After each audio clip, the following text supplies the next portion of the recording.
Today is Wednesday, January 14, 2026, coming up on Roland Martin Unfiltered, streaming live on the Black Star Network. Minneapolis faith leaders and community activists are calling for a day of truth and freedom, a boycott in response to Donald Trump's Operation Metro Surge. I'll talk to one of the organizers about this very issue. In an effort to maintain a white America, Donald Trump is pausing immigrant visa processing for 75 countries.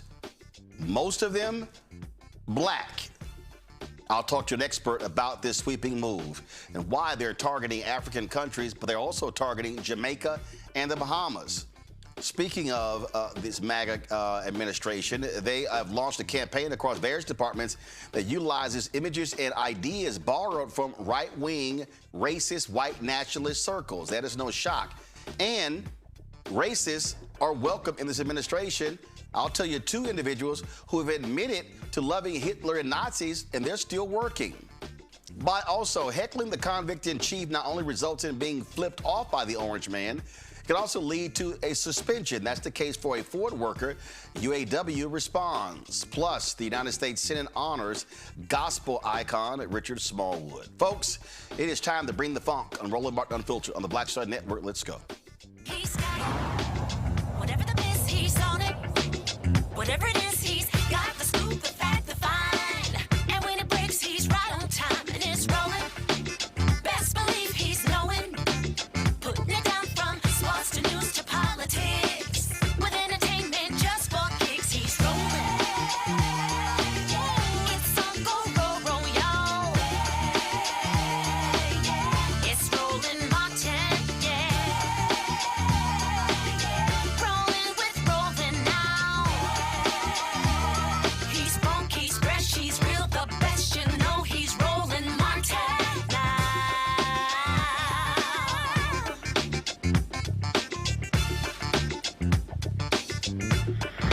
Martin! Fine, come to me. Folks, I have repeatedly said that racists dominate the Donald Trump administration. This is an administration that is about white supremacy. It's an administration about white nationalism.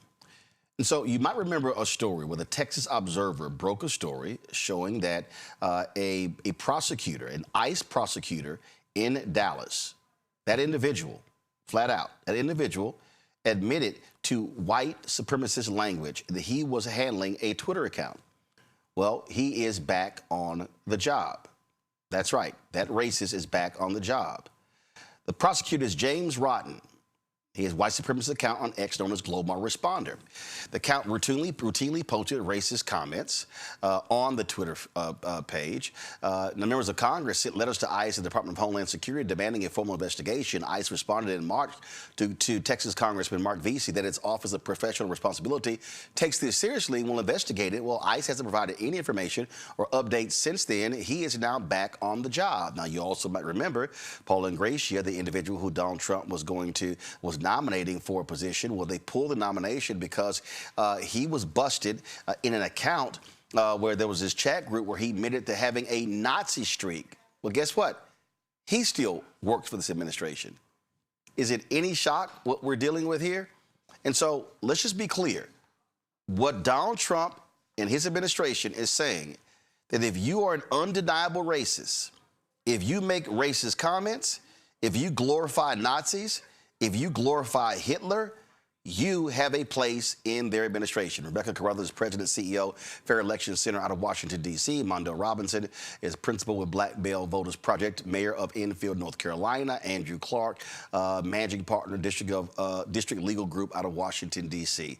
Glad to have all three of you on the panel. It's very clear. It is undeniable what we see here, Mondale, that if you are a racist, what Donald Trump, what MAGA, what Republicans have said is, you good. There will be no repercussions. And this is what we talk about with these folks. They are advancing a white agenda. They are about building white America.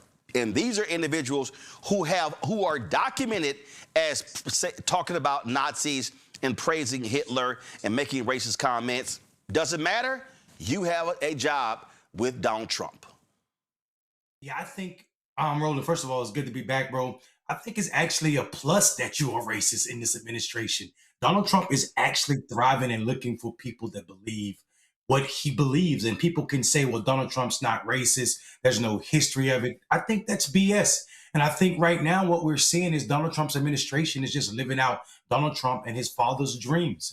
We are watching these people imply an America that used to be. When they said make America great again, people that questioned it saying, when was America great?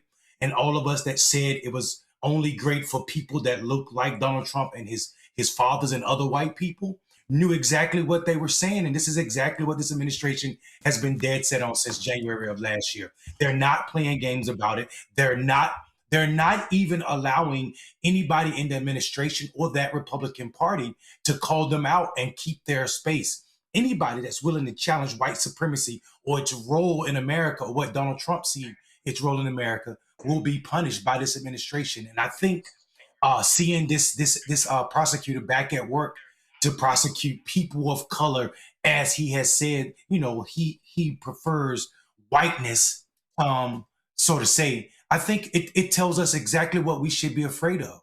We're about to be excluded, and all of the black people. This is what I really want to say, Roland. All of the black people that say this ain't got nothing to do with us, you're a damn fool, because you're next. You're next. Yeah. Rebecca, Anthony, go to my iPad. This is the guy, Paul Ingracia. Trump tapped him for a new role. This is from November 2025, November in Politico.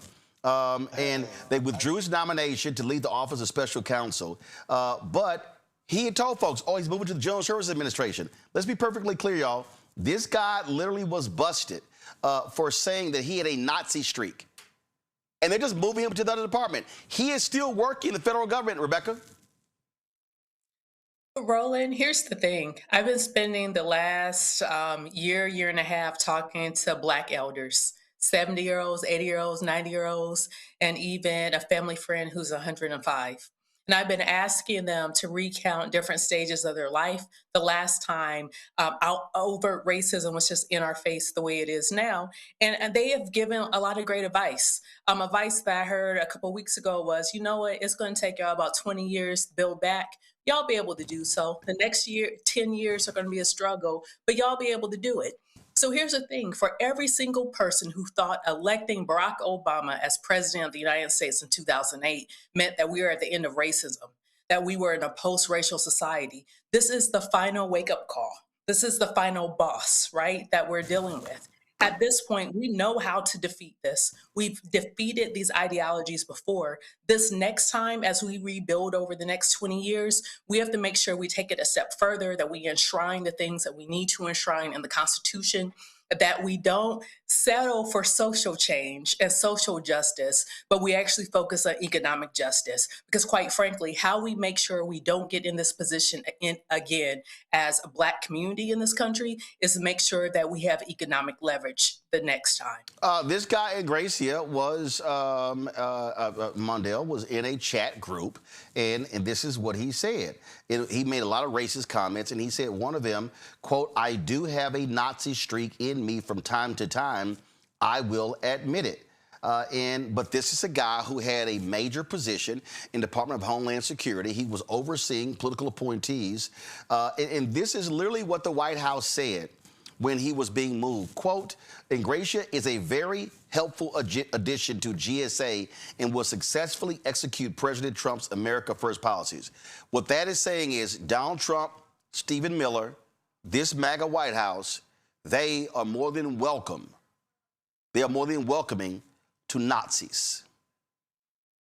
Yeah, I mean, listen, why are we playing games about this? I mean, like, it is unbelievable to me. And I you know what, I appreciate Rebecca spending time with the elders, because it's extremely important. And I appreciate their belief that, we could get through this because we've gotten through this before. I would say that, things are a little different in this moment. I see for the first time, probably in my life and also in my parents' life, a president that's willing to say that democracy means nothing. And even in past days, we've watched, white people as presidents pretend that democracy matter. Well, this thing is something different. This thing, Donald Trump, is something different. We have someone who is flirting with the idea that there don't need to be any more elections, that he is the all-being power, and his limit to his power is what he can imagine. And I think that in America's sense is a first time, especially when you couple it with this desire to be American first, in which we're coding just for white. This is an article from Vox. And do we have Andrew? Okay, all right, let me know we have Andrew. This is an article from Vox. The Trump administration can't stop winking at white nationalists.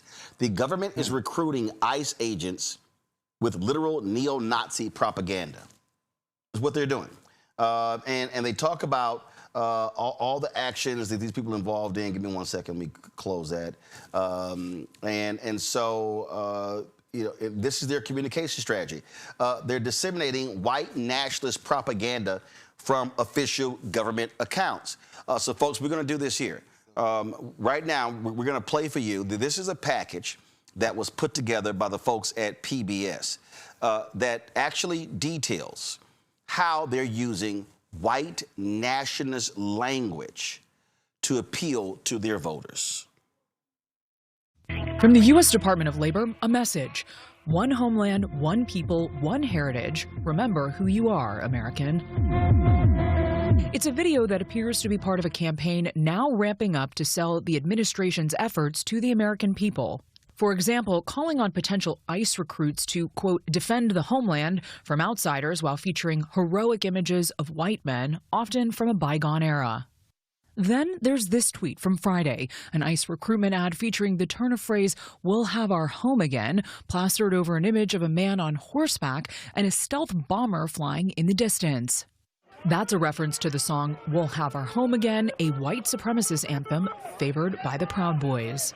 Oh my God, we'll have our home again. By God, we'll have our home. Another image tells supporters to, quote, trust the plan, the slogan of the right-wing conspiracy theory known as QAnon, which posits there's a global cabal of pedophiles and deep state actors trafficking children, and that Trump is fighting it.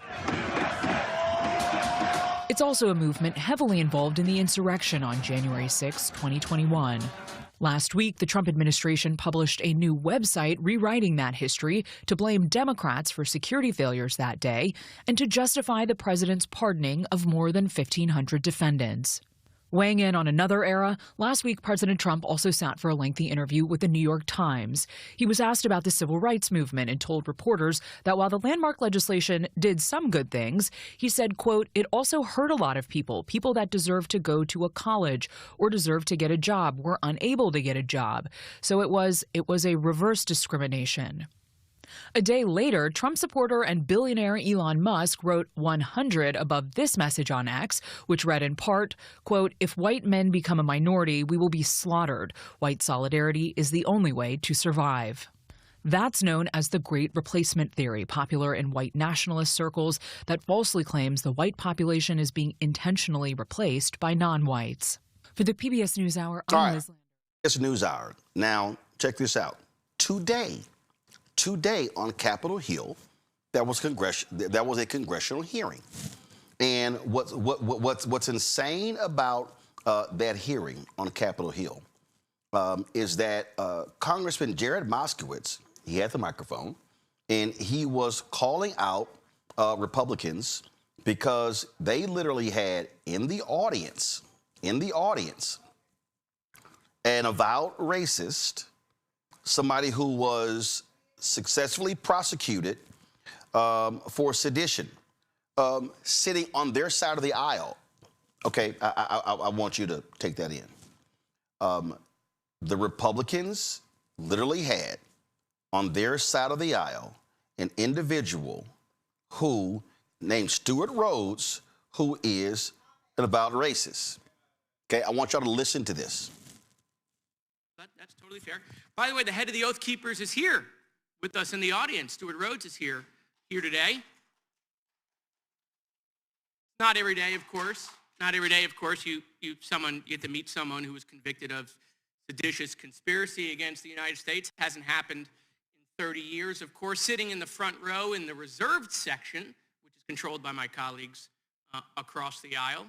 Not sure why he's here. I don't know if he's here to tell us about the Oath Keepers' secret handshake or what treehouse they meet in or whether girls were allowed in. I've always wondered that about the Oath Keepers. But yeah, he's here. I mean, I don't know. You have any questions, my colleagues across the aisle, for the head of the Oath Keepers that's sitting in the reserved section of this hearing? I mean, he wasn't pardoned. He's still convicted of seditious conspiracy. Something you guys say didn't happen, right? If there wasn't an insurrection, I don't know how you get convicted of seditious conspiracy. Convicted of seditious conspiracy, and he is sitting on the side reserved. You can't sit on that side unless a Republican member of Congress gives you the authority to do so. So this ain't just MAGA. These Republicans in Congress are embracing these racists, these white supremacists, these neo-Nazis. Roland, is that for me? Yeah, it's for you, Rebecca. So let's keep it all the way real. If we're going to expose this, let's expose it. In all of our lifetimes on this panel, we've had grand wizards of the KKK actually hold elected office. Hasn't just been on the Republican side, it's also been on the Democrat side. So this is what I'm positing to the audience tonight. They never went away.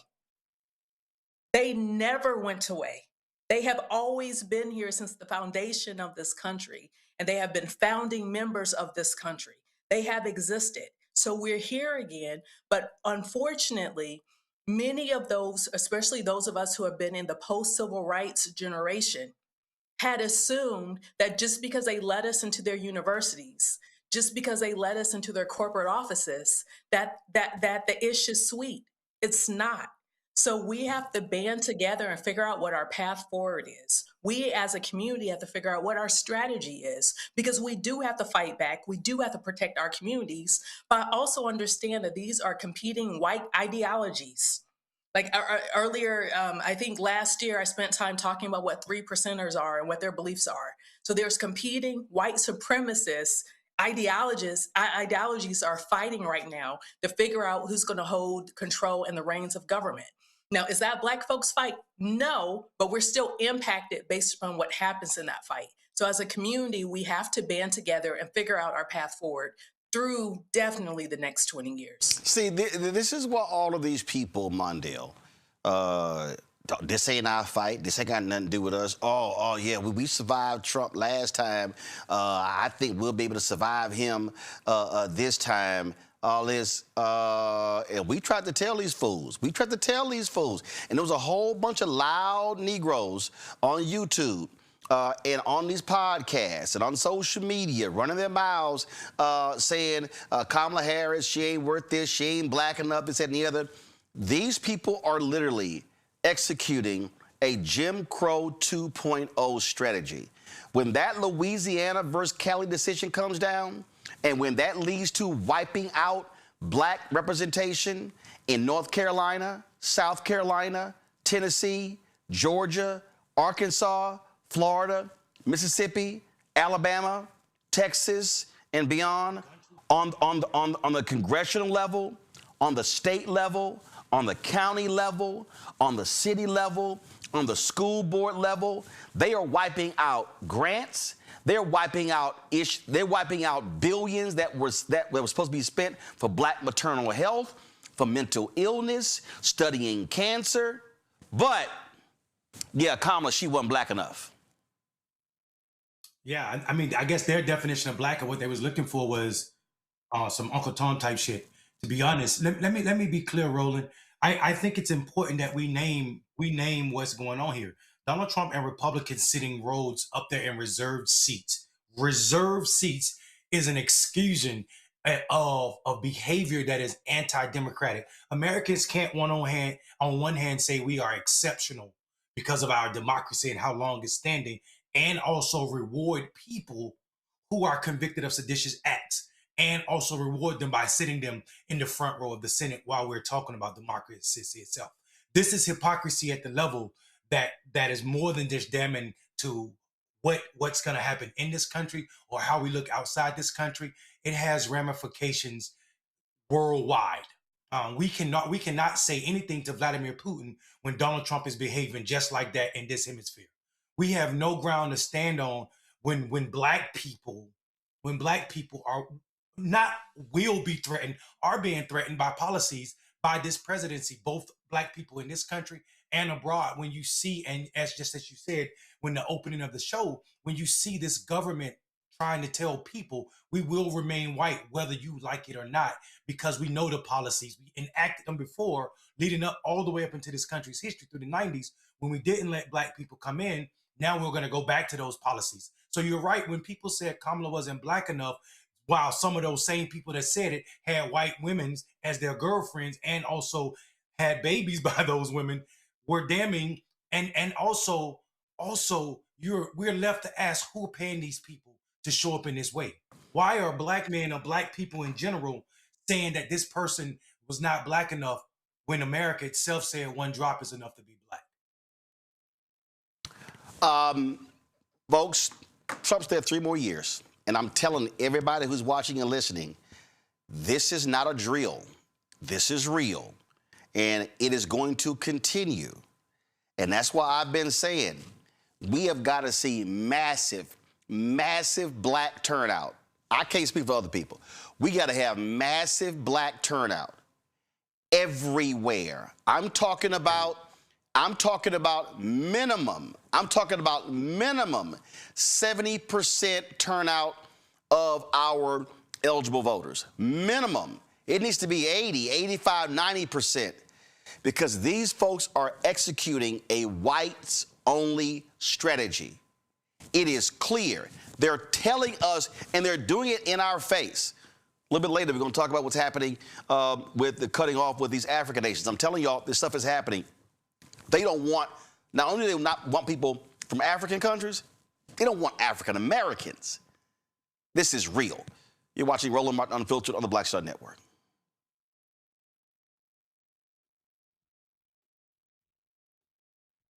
Next on the Black Table with me, Greg Carr. America is being reshaped in real time by a group of 6 people, unelected and without any checks and balances. By the end of the current Supreme Court session, education, the workplace, who gets to elect our leaders, and so much more could radically change. This week, we reconvene our and look at what the new America may look like and how we should respond. That's next on the Black Table, right here on the Black Star Network. If in this country right now, you have people get up in the morning and the only thing they can think about is how many people they can hurt, and they got the power, that's the time for mourning. For better or worse, what makes America special, it's that legal system that's supposed to protect minorities from the tyranny of the majority. We are at a point of a moral emergency. We must raise a voice of outrage. We must raise a voice of compassion. And we must raise a voice of unity. We are not in a crisis of party versus party. We are in a crisis of civilization, a human rights crisis, and a crisis of democracy itself. And guess what? You've been chosen to make sure that those that would destroy, those that would hate, don't have the final say, and they don't ultimately win. They said the quiet part out loud. Black votes are a threat, so they erased them. After the Supreme Court gutted the Voting Rights Act in 2013, Republican legislatures moved fast. New voter ID laws, polling place shutdowns, purges of black voters from the rolls. Trump's Justice Department didn't stop it, they joined in. In 2018, his DOJ backed Ohio's voter purge system, a scheme that disproportionately erased black voters. Their goal, erase black votes and political power. Yeah, that happened. These are the kinds of stories that we cover every day on Roland Martin Unfiltered.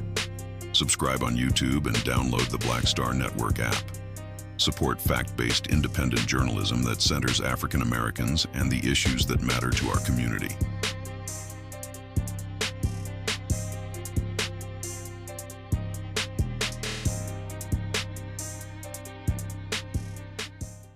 I'm Ryan Wilson, CEO and co-founder of The Gathering Spot, and you're watching Roland Martin Unfiltered on the Black Star Network.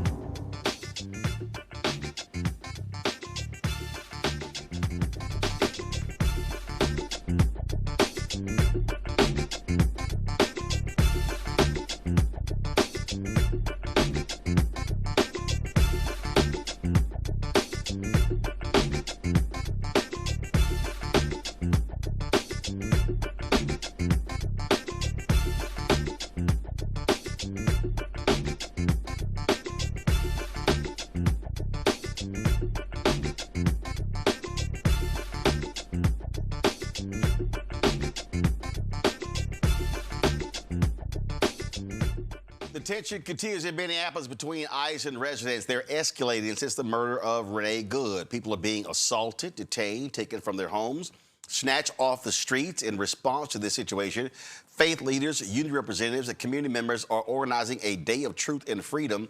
On Friday, January 23rd, all Minnesotans are encouraged not to go to work, school, or shop in protest of Trump's Operation Metro Surge. Minister Janae Bates-Imari, the co-executive director of Faith in Minnesota, joins me right now. I'm glad to have you here. So, Janae, how did this come about? How did this all pull together to settle on that particular day?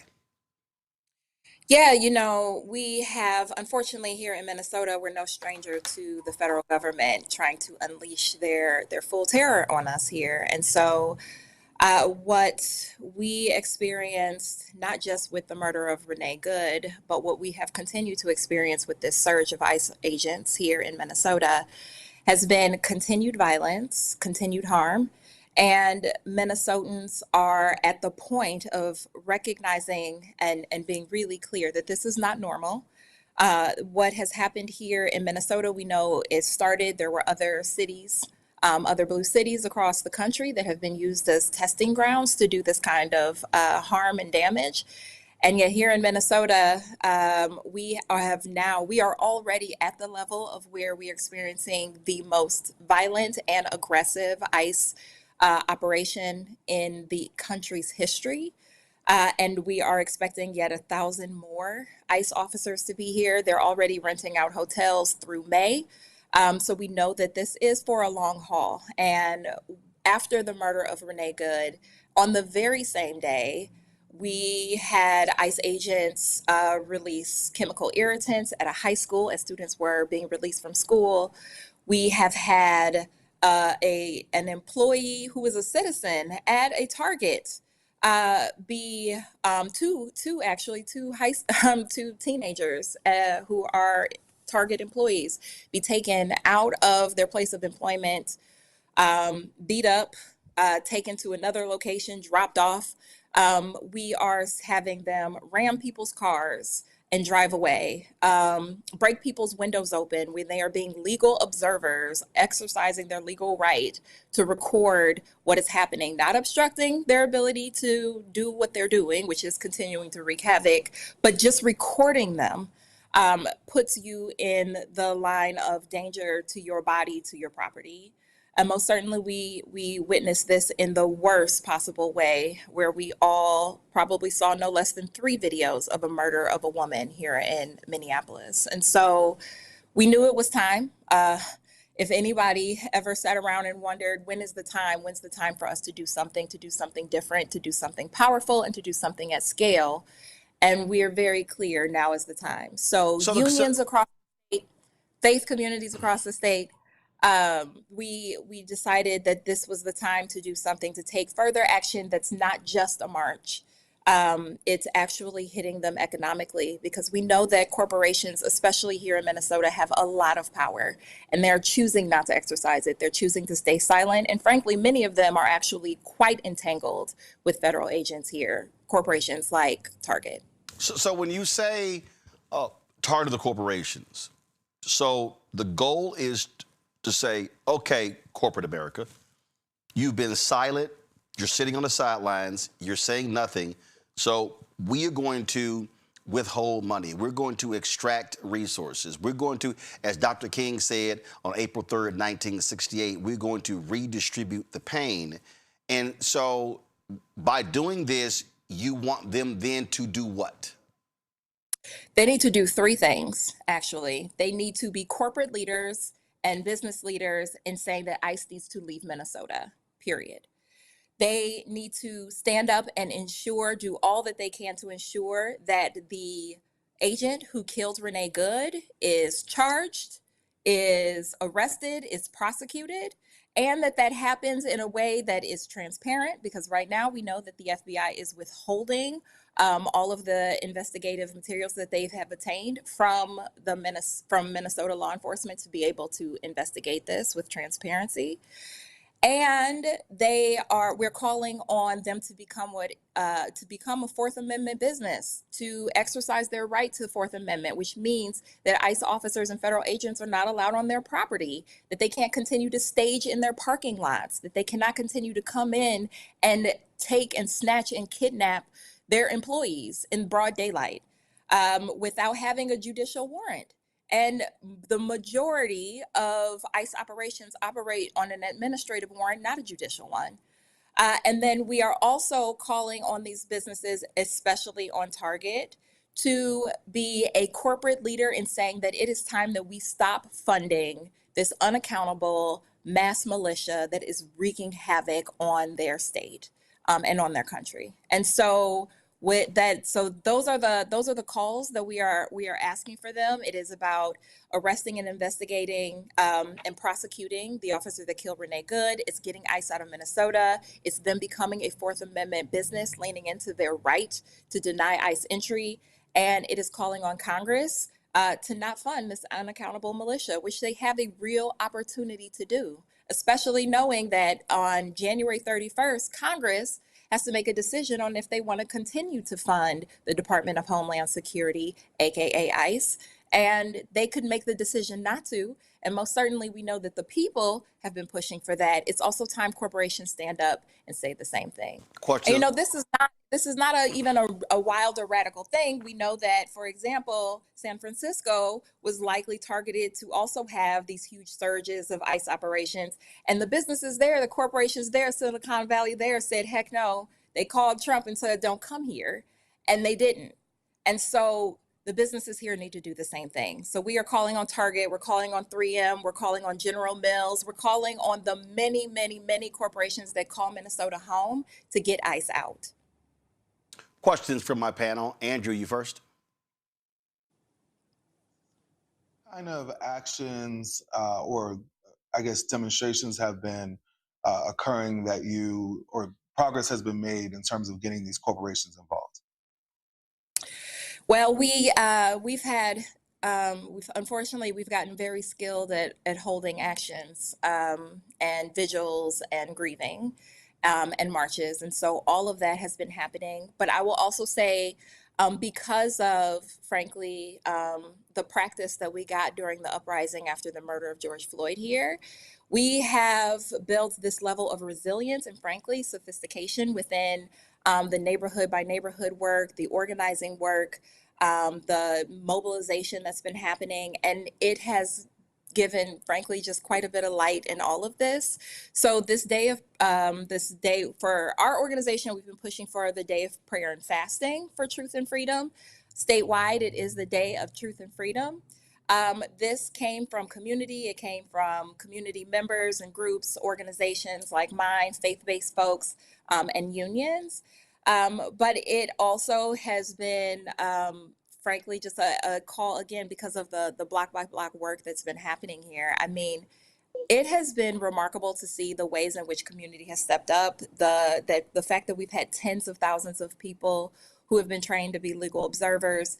At any given moment, any given day, folks are walking the block, doing ICE watch, prepared with their whistles to let community know what's going on, showing up together. And frankly, unfortunately, it's absolutely needed because every single day there is another crazy occurrence taking place.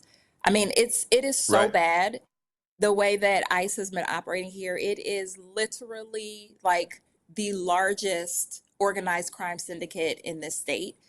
We're talking about thousands of people who just like literally run around beating folks up, snatching people off the streets.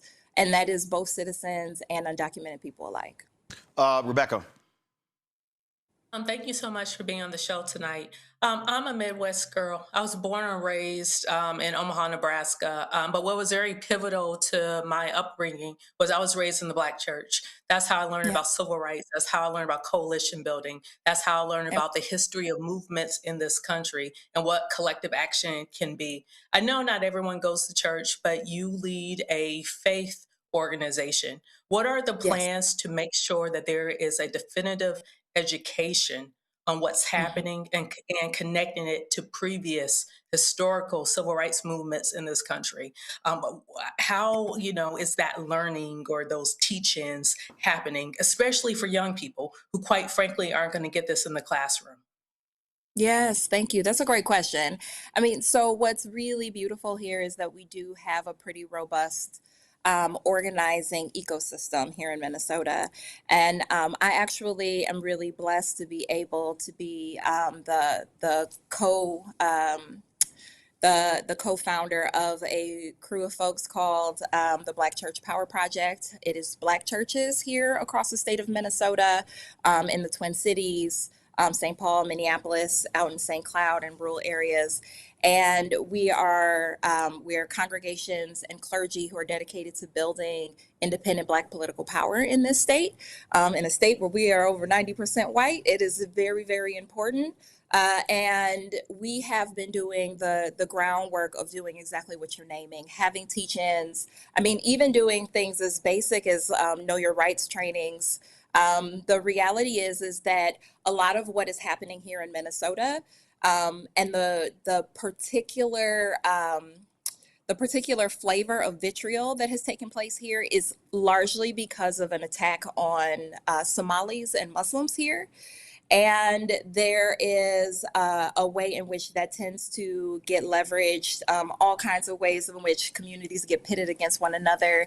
And so it's been really beautiful to do the deeper work of actually talking about what does it look like, since we have such a deep and robust history of resistance, of protest, of especially the Black church during the civil rights movement and abolition. What does it look like to lean into a lot of the things that our ancestors, the road that they paved for us? And so we absolutely talk about and actually like study quite a bit of the movement work that happened back then and ways in which we can implement it today, and how are we marrying that into the particulars of where we are, and what it means. But the beauty of it, for all of us, is that we are now at this crossroad where, for those of us who have read history, and we always wonder, well, what would I have done during the abolitionist movement? What would I have done during the civil rights movement? Well, you're doing it right now.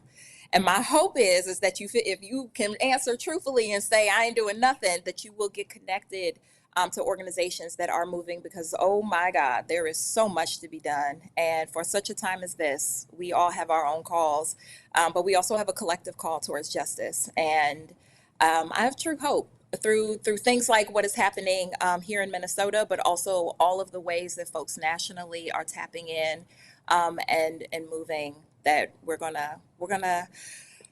whew, we shall overcome is a real thing that we get to embody. Mondale. Yeah, listen, Janae, I feel your struggle. I'm sorry you all are dealing with what could be the 20th largest or one of the 20 largest militaries in any nation. That's Yeah. how big ICE budget is right now. I do Yeah. have, as history as my love language. I understand that Black people have always created moments of pause when a nation refused to listen, and I know that That's can right. be from slave revolts to Reconstruction, from Montgomery boycott to modern day economic shutdowns. And I see that this day is falling in that lineage. And I want people to understand that it's not a disruption for its own sake, but it's a more interruption that does not need outside people coming in trying to frame themselves or glorify themselves in this moment. So for people that are not in Minnesota, how do we support you all, or what are you all asking from folk that want to help, that don't want to get in the way? Yes, thank you. I really appreciate that. Nationally, we are calling on all of our national partners and folks in other states to actually tap in the ways that which would be really helpful is pushing for big corporations, especially places like Target, to call for ICE out of Minnesota, and also ICE out of your own state, ICE out of your own communities, to push for every single business that you are a patron of, a customer of, that you give money to. Ask them to be a Fourth Amendment business. That means putting signs in their window saying that federal agents are not welcome there without a without a judicial warrant. Pushing and calling all your Congress folks to not fund Department of Homeland Security with billions more dollars to continue to fund this militia, and most certainly calling for the arrest, investigation, charging of, and prosecution of the agent who killed Renee Good.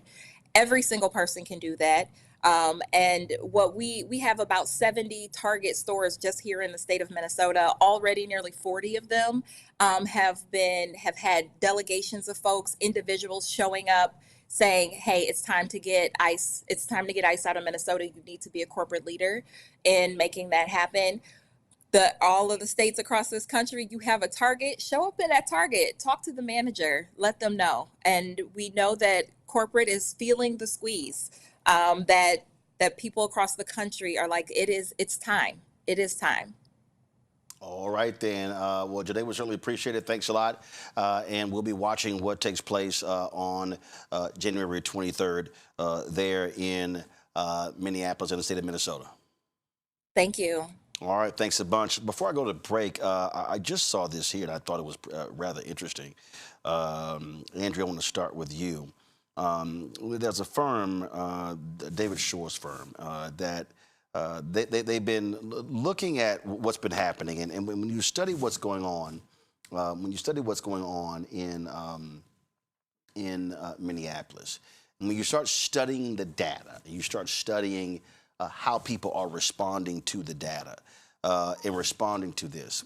We see, and why are the Trump folks fighting so hard? Yes, I can.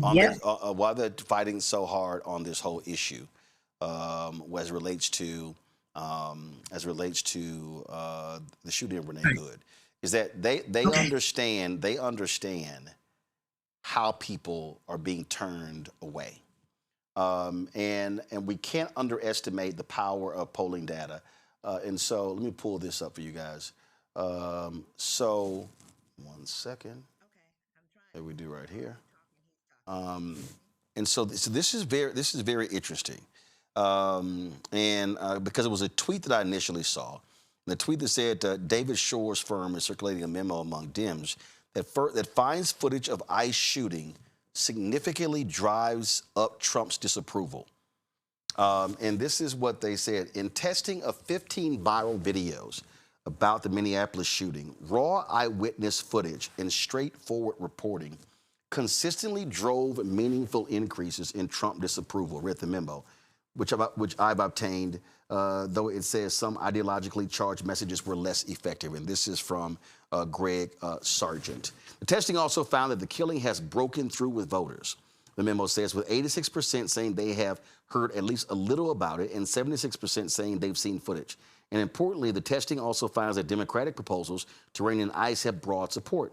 Voters favor requiring warrants for arrest by 29 points and back a prohibition against masking during arrest by 16 points, though abolish ICE remains a few points underwater. This is the thing that I have said, Mondale, since last year. I've had numerous people ask me everywhere I go, what is it going to take? And I have been very clear. It's going to take white people feeling pain.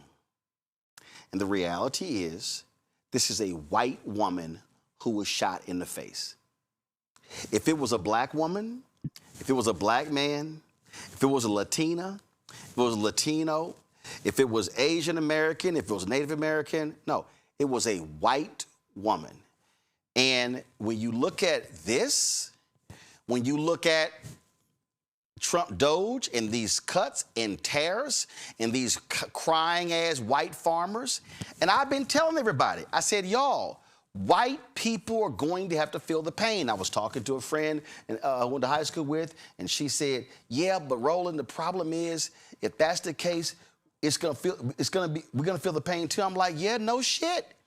I said, "But you're not going to see change until white people in this country all of a sudden go, oh shit, that's one of us. They killed one of us." Roland, they killed. We saw the world get shaken up when that nice white woman Viola Louisa went down from the Midwest to the South during the civil rights, and when she got killed, and her husband and her kids were crying on TV, it shook the nerves of white people in the Midwest. What they call the normal white American, the normal American. You're absolutely right. Unfortunately, America has a high tolerance for the suffering and the pain of black people, so it's not enough. America can sit and watch dogs be put on kids as they walk, try to register to vote, etc. They're okay with that. The minute you offend someone or something that is white, especially a white woman in this country, then by God, there needs to be laws. There needs to be changes made. So I unfortunately, and I'm not being coy because this is America. There's history. Every documented era, it becomes a problem when white people are affected by it. And I think this too is a telling moment of for all those people who sit idle and say that this is not black people's war. You've brought us to this point. You brought us to the point that it has to be somebody white that has to be murdered for us to get change, because it does not matter as long as you have the Stephen A. Smiths and the others of the world playing trivia with what's going on with our politic. And our politic is saying to black, go to hell, to white, you will save you with law and also justice. We will get something out of this. There will be an investigation into the murder of this white woman, I promise you. As soon as her family members are found and they're put on TV and the world is starting to wake up to videos of other stations, Roland, when she's on stations when her family's on stations in Europe across this world, and the crying becomes other white nations screaming at white Americans about this, then they'll see something happen. This was a segment on Fox News, Rebecca, where Will Kane, I want people to listen to what he says, listen to the language, because what he is trying to do is he is trying to create the wedge between white conservative women and these crazy, deranged, white liberal women. Happening this hour, Minnesota leaders will hold a press conference on the future of DHS agents in the state. We're going to bring that to you live when it begins. According to Homeland Security, that future looks like more agents. The department is surging hundreds of additional agents into Minneapolis to support the ongoing ICE operations there in the wake of last week's shooting. Now, this comes, in this press conference today, as we're getting new witness video of Renee Good before the shooting. She can be seen in her vehicle blocking agents for several minutes, even dancing to the tune of her own car horn. You know, all the behavior of a legal observer. There's a weird kind of smugness, by the way, in the way that some of these liberal white women interact with authority. Most guys learn early in life that every confrontation has a sort of escalation chain. A joke, a push, an argument can eventually turn to violence. We spend a lifetime reading the signs, knowing when we're getting close, knowing when to pull back, knowing when we're on the edge of violence. These protesters, they seem completely oblivious, or they think they have a hall pass to the possibility that blocking cops or using their cars as barricades could end violently. Tragically, but violently. Meantime, another observer today was Governor Tim Walz. He went to observe this. Again, so you see what they're trying to do there, because what they cannot handle, Rebecca, they can't handle how this is negatively impacting them. Roland, I'm going to respect your platform. I'm going to choose my words carefully as I say this next phrase. This is the modern way of calling white people who are standing up against white supremacy as in-lovers. That's what happened there. That's what happened on that broadcast. In the past, in previous decades, they would just say, oh, you're an in-lover. So you're going to get it just like those Black folks are going to get it because your whiteness, your actual literal whiteness and approximation to white power in this country ain't going to save you because we now have tarred you as an in-lover. So what they're trying to do is get white people in this country of goodwill who do not like what they're seeing, do not like what they're experiencing in this government. They are literally trying to tell them, we will take you out if you stand in our way. If you use your whiteness as a way to weaponize and fight back against white supremacy. Well, I've seen video, just like I'm sure many in the audience have seen video over the last couple of days of ICE agents referencing what happened to her and even being gleeful on camera about what happened to her and telling other white people that could happen to you too. Do you want to be like her? So let's be very clear with what's happening rhetorically. And Andrew, that's why now, and of course they use CBS News to report this, that, oh, the officer that was struck suffered from internal bleeding. I don't think anybody believes any of that. Again, they see how public opinion is going against them. They're trying to revert it back as quickly as they can. Right, and this is them shifting. It's no longer about the officer being injured because the other video shows that, the second video that came out. Now they have to shift to, okay, well, let's divide and conquer. And the easiest way to divide and conquer is to say, well, look, these are liberal white women. You don't want to stand with them. Why would you stand with them? Look, they're blocking traffic. They're doing things incorrectly, right? Not focusing on the fact that Renee Good, an American citizen, was murdered. And really, it shouldn't matter that she was an American citizen.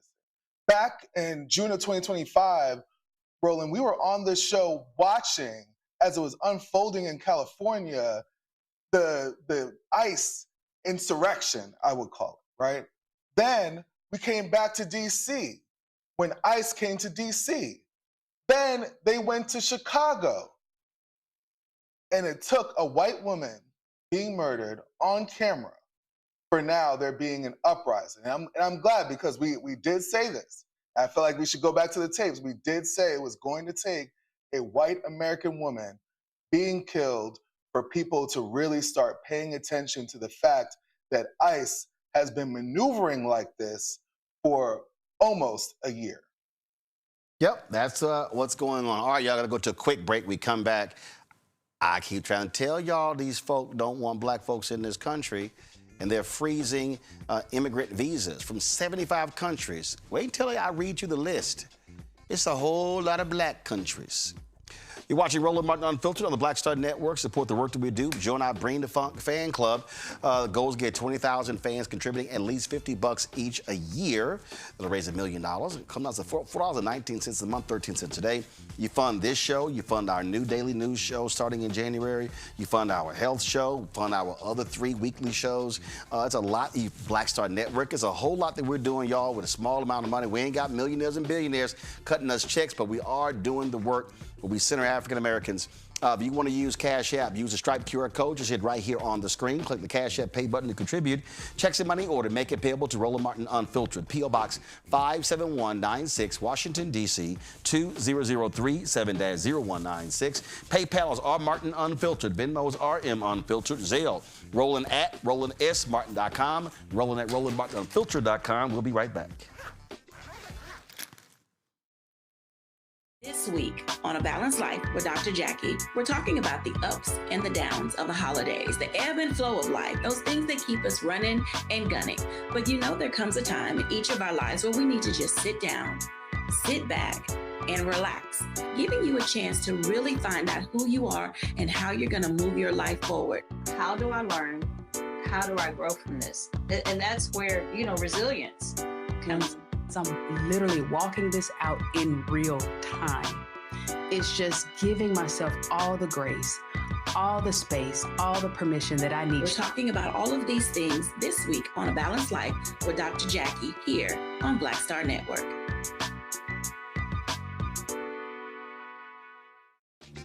everybody, I'm T.D. Jakes, and I want to encourage you to watch Roland Martin Unfiltered. It'll blow your mind.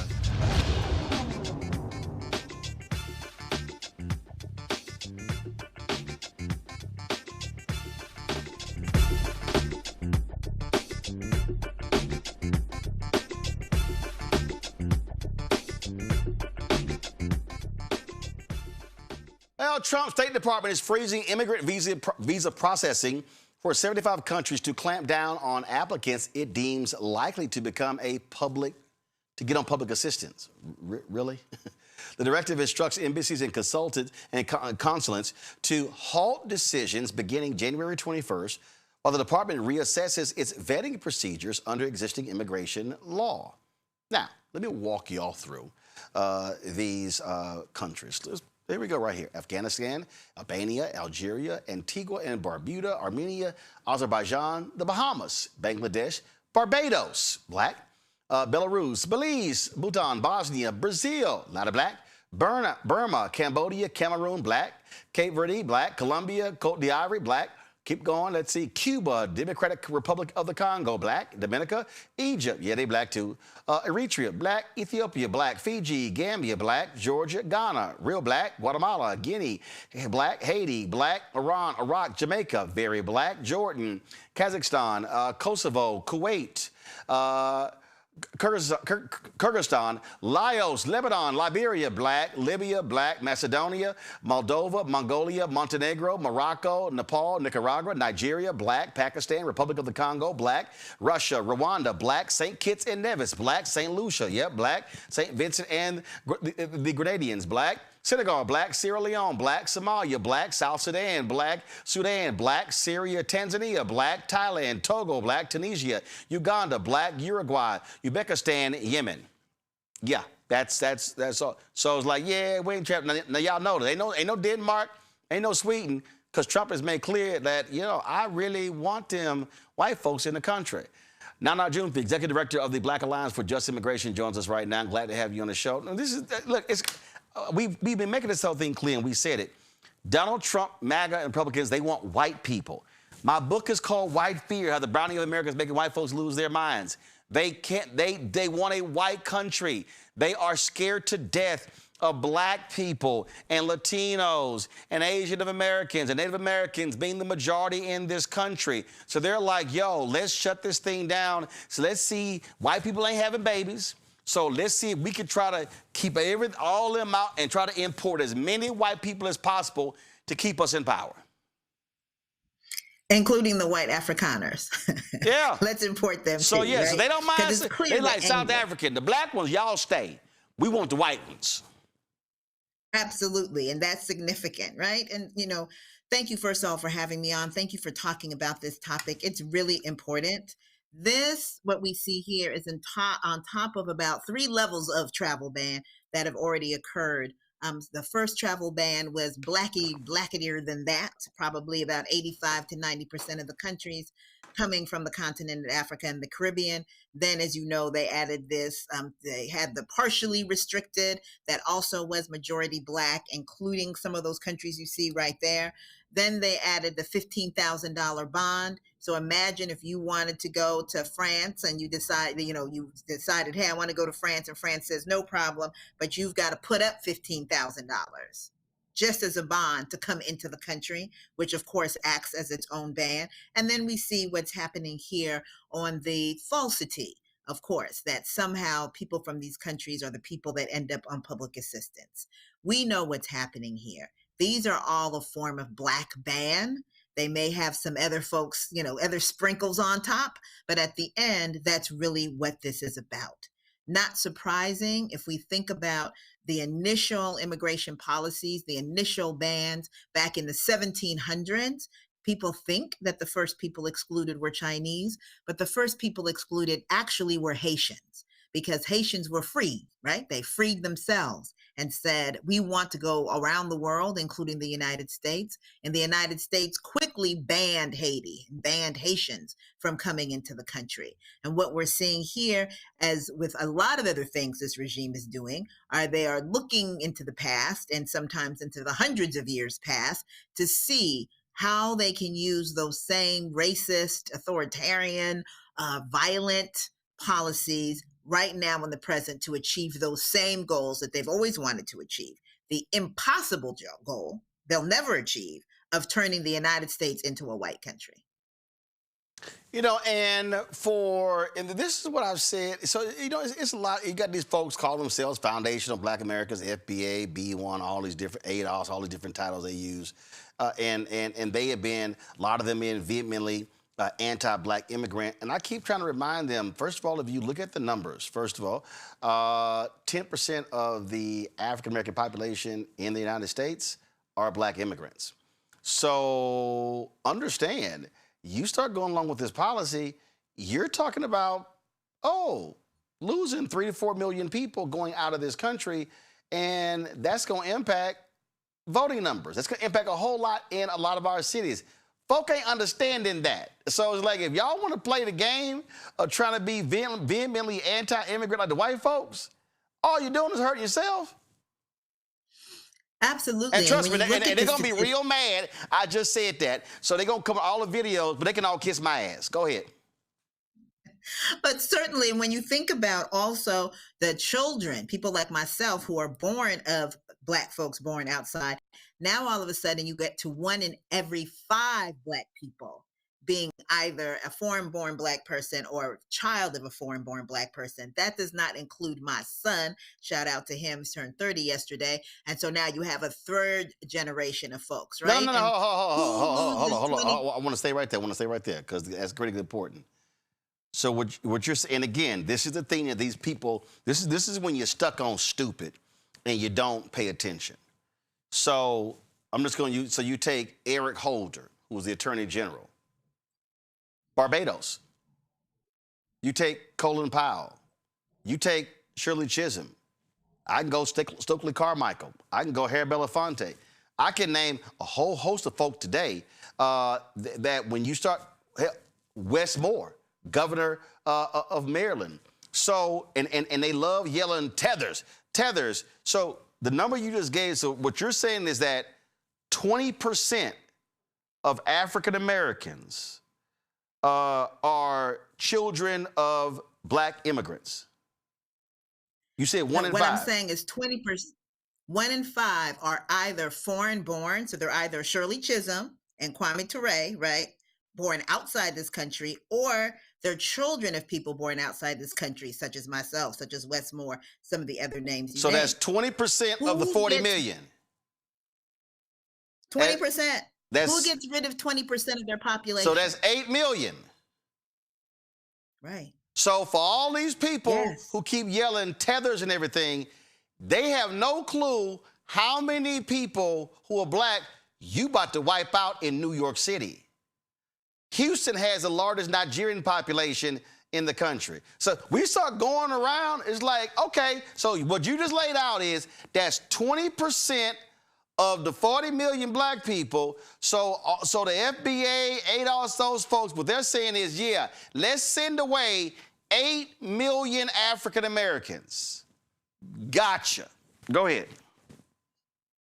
And the thing to think about is that when you look at white people, what did white people do, Roland, historically? They increased the definition of whiteness, right? Everybody wasn't white. They had a bad name for everybody. Okay, they had a bad name for the French people, the German people, the Greek people, the Irish, Italians, the Polish, people, all the of Irish them. people.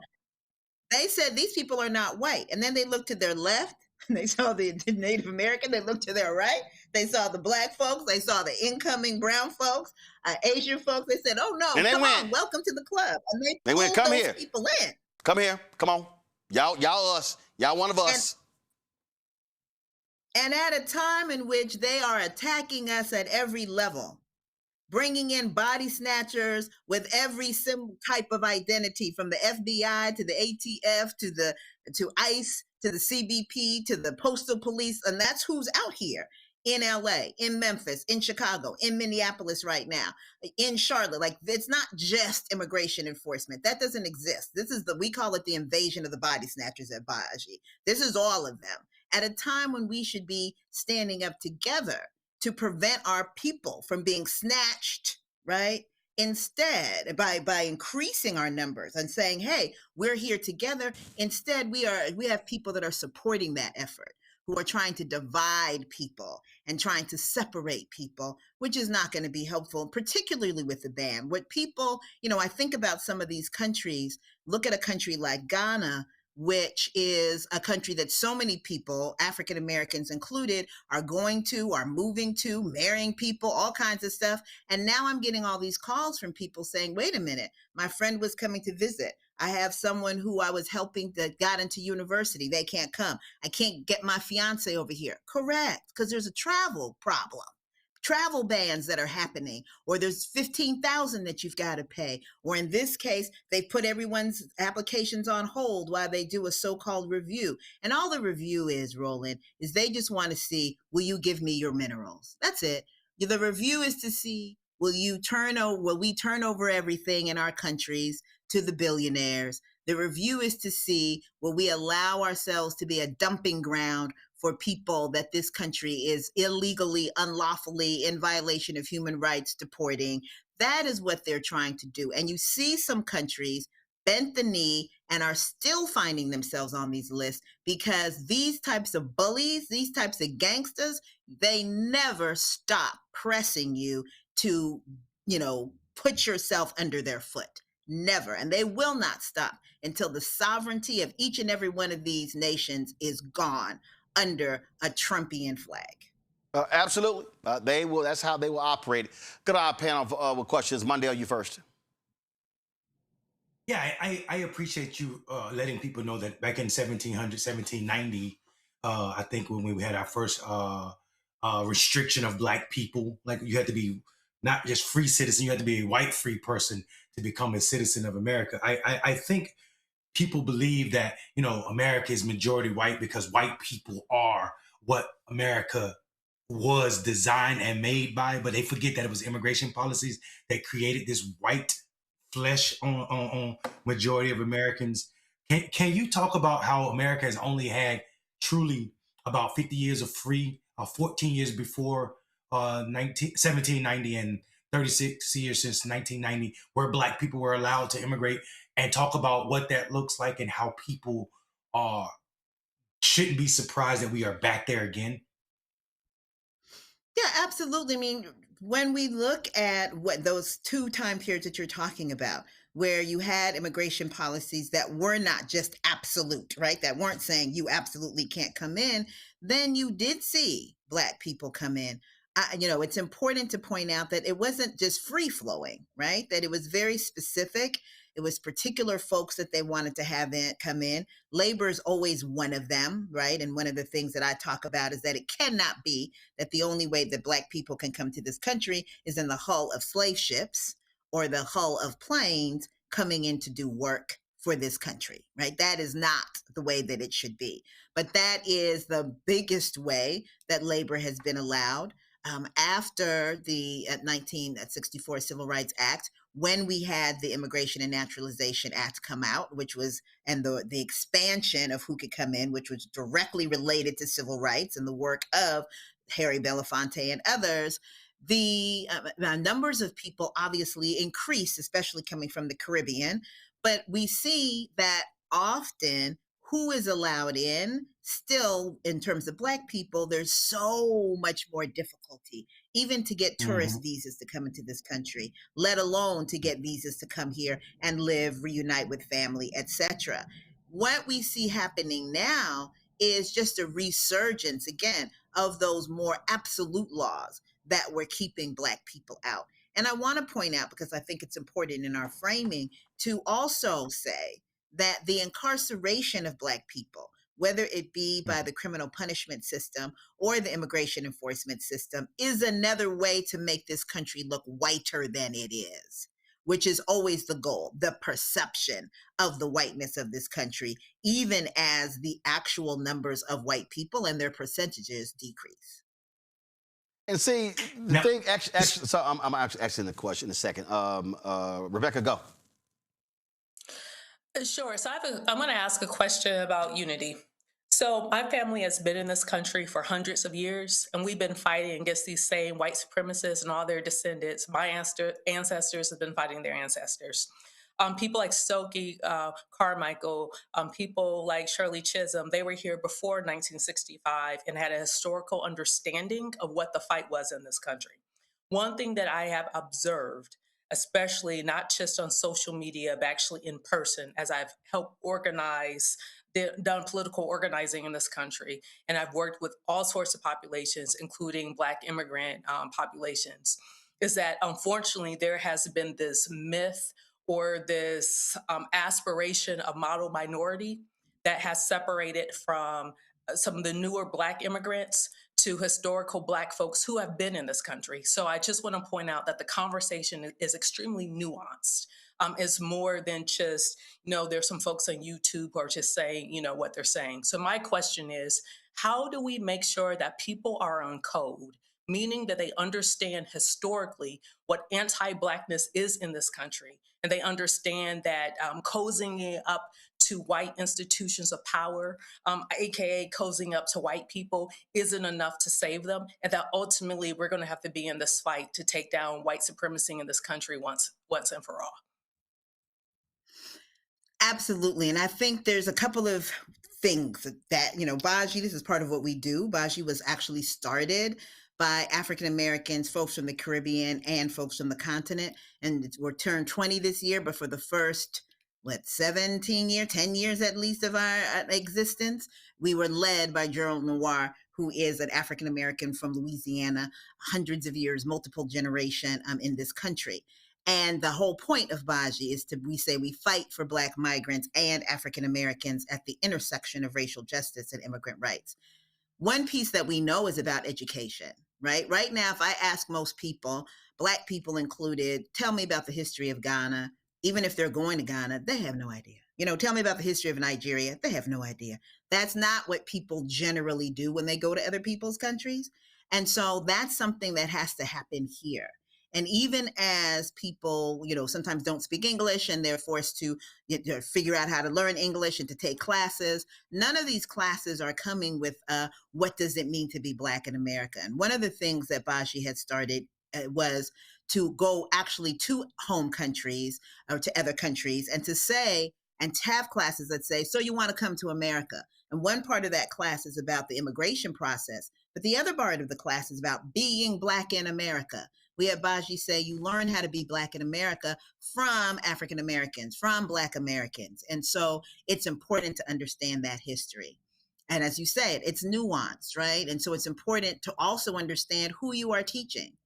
What is their background? What is their understanding? Not just to say, oh, well, they don't know racism because they don't have, majority white populations or a big white population unless they're from certain countries. Everyone in the continent knows what racism is, whether they admit it or not, or whether they call it that or not. So how do we also make sure that we take into consideration the folks we're speaking with and come up with the language that we all can understand that makes clear what anti-Blackness is in this country and has us on the one. And then the last thing I'll say is that Stephen A. Smith, from what I know, is multi-generational. But Clarence Thomas, from what I know, is multi-generational Black American. And yet they are not on code in terms of what needs to be done for us to be free. And they have the background. So they're going to be some, in terms of the history, et cetera, they know the history. So there's going to be some people that for their own personal, selfish, whatever gain, are gonna go that way. We know that, right? Well, hell, the last election, look how many Latinos voted for Trump, and individuals who crossed the border, who came illegally, who would now. Wait a minute. Not only that, I was gonna play this. Andrew, hold on. Listen, this is the son of Nikki Haley. Okay, this is Nikki Haley's parents came to this country through immigration laws that Black folks fought for. They couldn't get a job. Daddy got a job teaching at a HBCU. Mama was making clothes that Black women bought from her. But this is Nikki Haley's son about, who should be able to hold office in America? Guys, come on.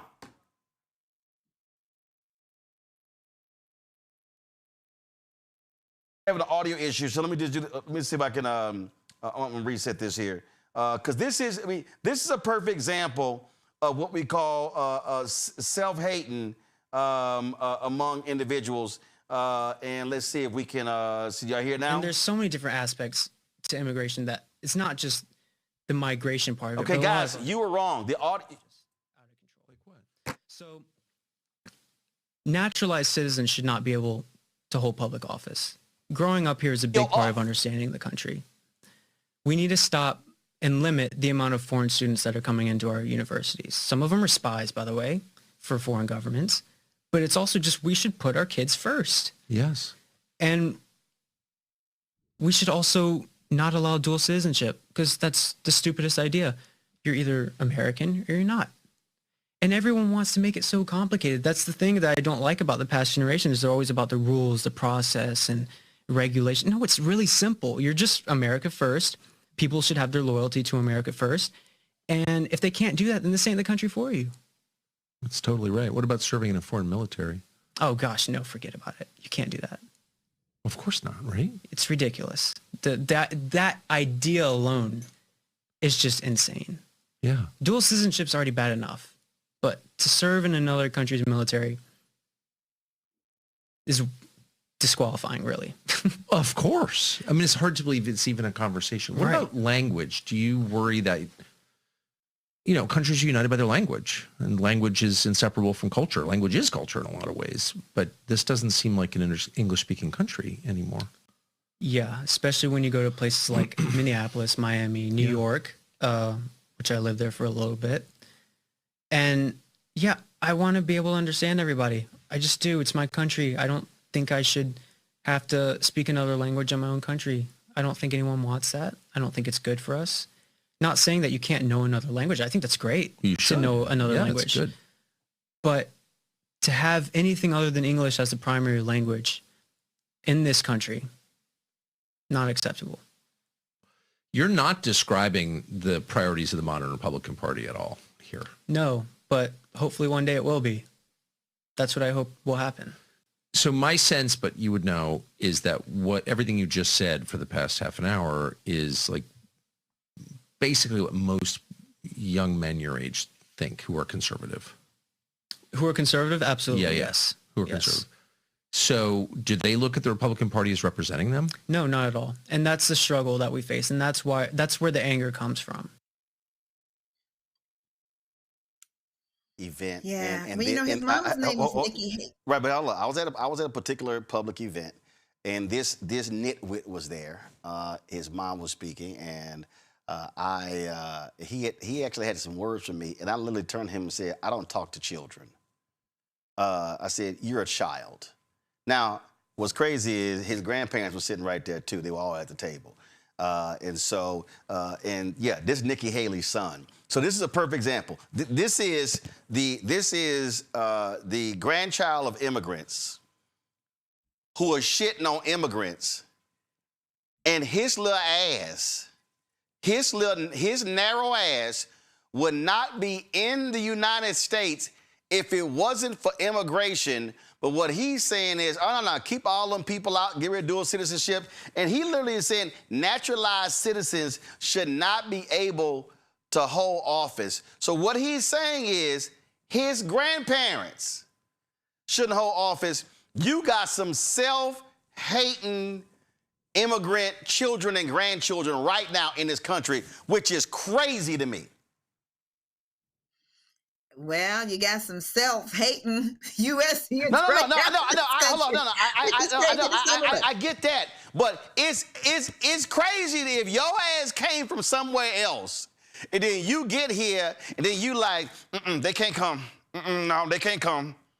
They can't come. Like, how you think your ass got here? And so typical, because again, her name is not Nikki Haley. Nimrata. Her name is not Nikki. It's Nimrata. Right? And so all of that is a part of this conversation, this effort to so-called Americanize yourself, which really comes down to this effort to whiteify yourself, right? To get yourself as approximate to whiteness as possible, which of course some people are going to be able to achieve more easily than others. And It's something that this country tells people to do. It's something that this country pushes people to do. And this country then tells you how that can happen. Even this conversation about language. And so this is the kinds of things we talk about, for example, at Baji. When we're talking about language, the pushback against language other than so-called English in this country is not just rooted or found when the conversation about immigration, it's also found in the conversation about Ave, right? It's also found there. It's this idea that if you speak something other than this American English that the British consider to be some kind of bastardized English, right?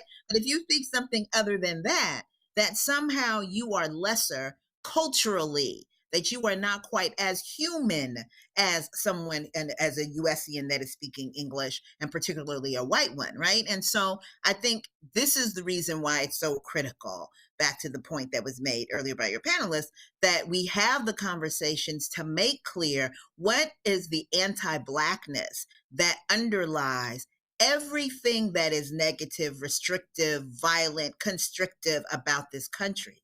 So that at very minimum, I can't speak for other people, but in terms of Black immigrants, 20% of the population, whether they be foreign born or people like me that were born here, Black immigrant rooted people, we have to be on the same page and understanding about the anti-Blackness of this country, about how it's impacted Black Americans, African Americans, but also about how it impacts us, and vice versa. African Americans need to also be understanding of how the anti-Blackness of this country impacts our home countries, for not just with the travel ban, but the extraction, the wars, the coups. Like, what has this country done to Black countries around the world? Mhm. That is part of why people from Black countries are coming here. And then how are Black immigrants more detained, more deported, put in solitary confinement for longer periods of time, like disproportionately impacted in every way because we are Black people, whether we call ourselves or other people call us that or not, and therefore are going to be dealt with disproportionately. That needs to be recognized by our communities, and we become stronger as we recognize that. Andrew? Yeah, so as a first generation Jamaican American, this issue hits home, and seeing, Jamaica on this list would mean that I would not be here. And to say that my parents, who are both professionals, my family, who is a family full of professionals, are somehow prone to be on public assistance is just not my experience, even when I go back to my motherland of Jamaica. So what I want to know is, considering this rhetoric and even the video that Roland, you just put out there, is there a fear amongst immigrant Black communities here about whether or not they want to stay? And also, do you see resistance from Black people from either African countries or even Caribbean countries wanting to even fill out a visa form or even try to come to America? Yeah, so on the latter, there's a lot of fear. So first of all, there's just a lot of fear. You have people who actually are eligible for citizenship that now are afraid to apply. We saw that there were people that were in line for their citizenship to get sworn in, meaning they had passed all the tests, jumped through all the hoops, everything was ready. They already got stuff in the mail. All they're doing now is going to swear in. And as soon as the first travel ban came in, they were pulled out of line. Literally, they just went down the line, each person asking them, where are you from? And if they indicated Literally they were from a country that was in the travel ban, snatched them out of line and told them to go home. Right. Snatch them out of line. So of course, when you hear that, when you see that, then you say, well, I don't want to have that happen to me. So then people are afraid. You have people with green cards that are being snatched and deported. You have people who are citizens who are being snatched and deported. People who are asylum seekers in the process. People who have gotten protections under the Convention Against Torture that are being deported. So that makes people say, I'm not so sure that I want to fill out these forms even inside this country. And of course, outside the country, you have people that have filled out the permitted. You know what I'm saying? They've been told you can come. Your green card is going to be ready when you get here. You fulfilled everything you're supposed to fulfill. And now they're being told, no, you're not going to be able to come. And we don't know if you're ever going to be able to come. We don't know what's going to happen with your application. So people are certainly frightened. It also, I'm thinking about how they're doing all these cuts to public assistance, to SNAP benefits, to the Affordable Care Act, et cetera.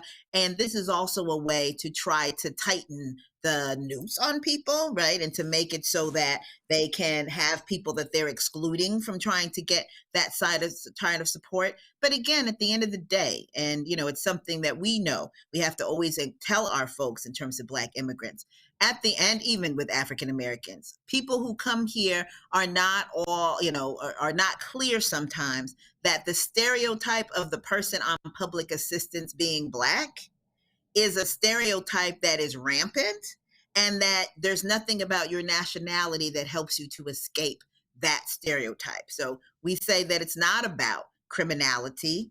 It's not about documentation.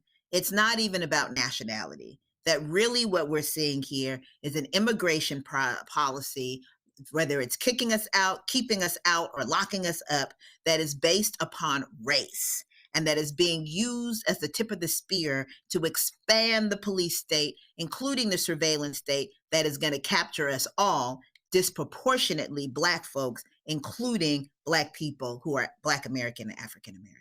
All right, I thought I was going to be done with this and go to headlines, but I got to play this.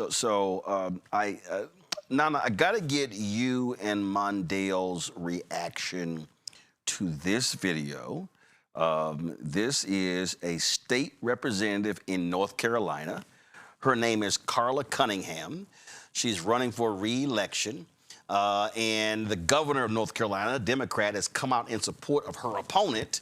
Other African Americans have as well, saying that she's voted with Republicans too much, and she voted with them on this immigration bill. This is a speech that she gave in the legislature in North Carolina. I can't wait to hear what y'all have to say about this. Here we go. I am ADOS, American descendants of slaves.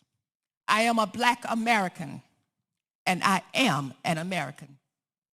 I'm going to present my case in support of House Bill 318, as it is time for my unapologetic truth to be shared with all of you. First, as a people, we need to recognize that it's not just the numbers that matter, but also where the immigrants come from and the culture they bring with them to another country.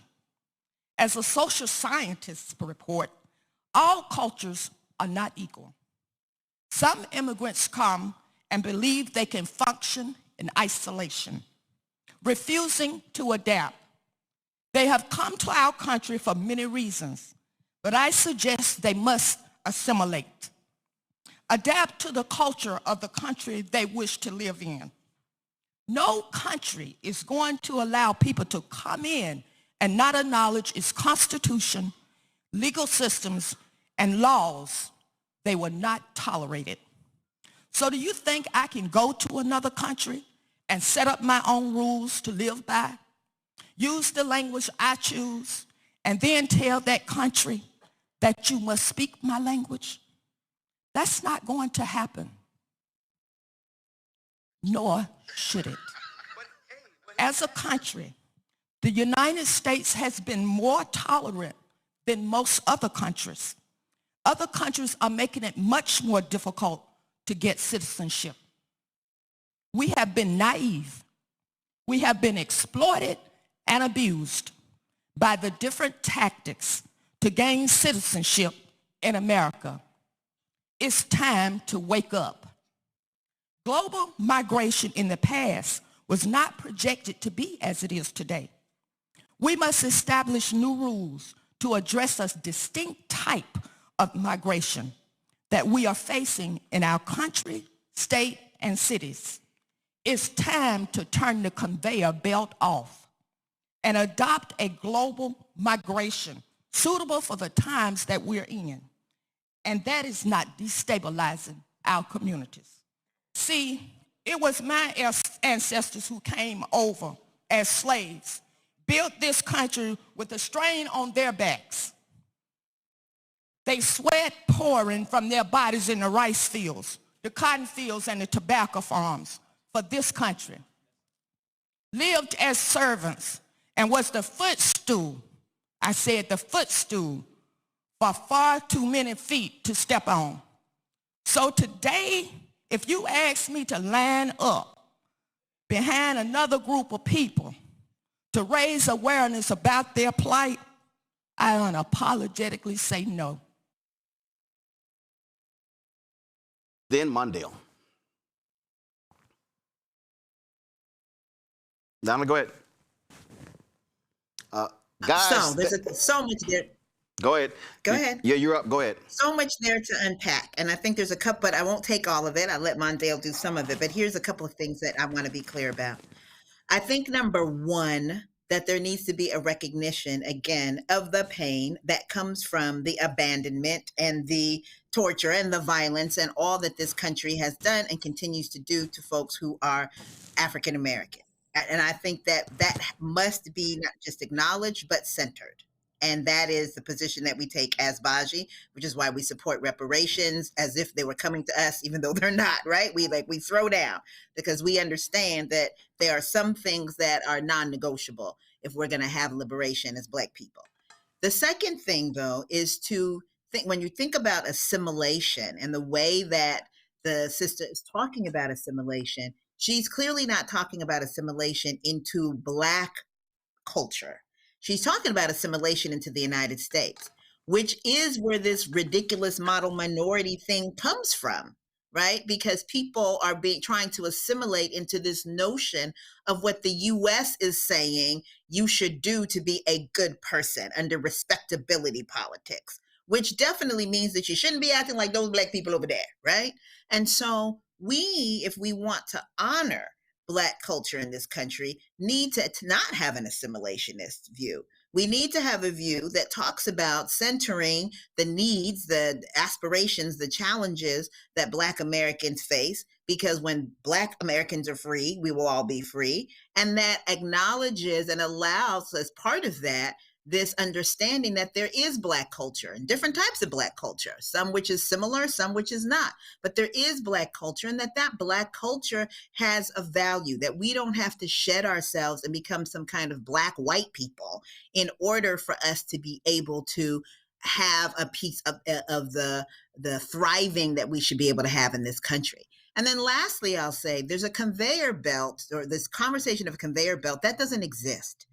It's very difficult to get to this country, particularly as a Black person coming from a Black country, even before the Trump administration. It is a really difficult process and not one that many can access. I think that's important to point out.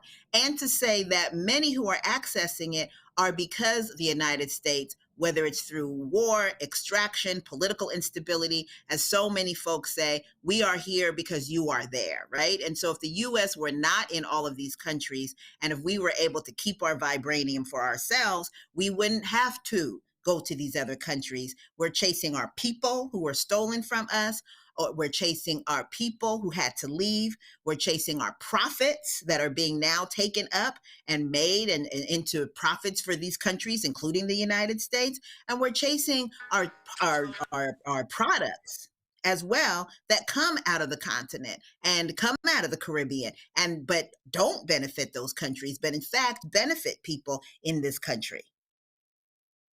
Mondale, you're North Carolina. Listen, thank God I'm closer, Roland, to Washington, D.C. than I am to Charlotte, where this woman is elected in. Here's the problem of stupidity. First of all, she's in a district that is 22% immigrant. And this video will be circulated. So this is probably her last time being elected. She's been a conservative Democrat for quite a while. Her working with Republicans to overturn or to veto the governor's ICE, or rejection of ICE in our state is absolutely stupid, and it also goes against the will of the people that she supposedly is elected to represent. we saw, the world saw what happened to ICE when they came to Charlotte. They literally got ran out of town. Literally, they were being ran into the woods. So for her to stand up and say she's representing her people, she's doing the exact opposite, actually. She's representing 38% of white people in that district that are Republican or that supported Trump.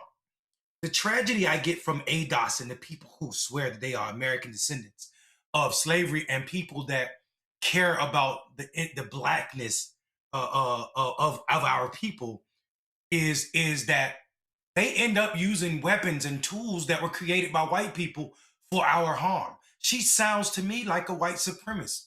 Her ideology is the ideology that supports making America as white as possible.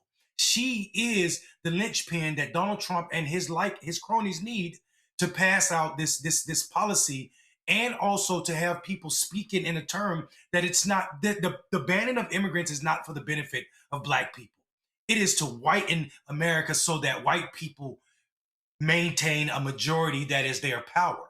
And she will not benefit. Her people, the footstools that she called us, have not and did not benefit from this. This idea of you need to stop destabilizing our communities is crazy to me. If she believes that the immigrants in Charlotte are destabilizing black communities, then I would ask her which immigrants are running the institutions that are over policing black communities. Which immigrants are running the institutions that refuse to provide adequate housing to black people on Beatty's Ford?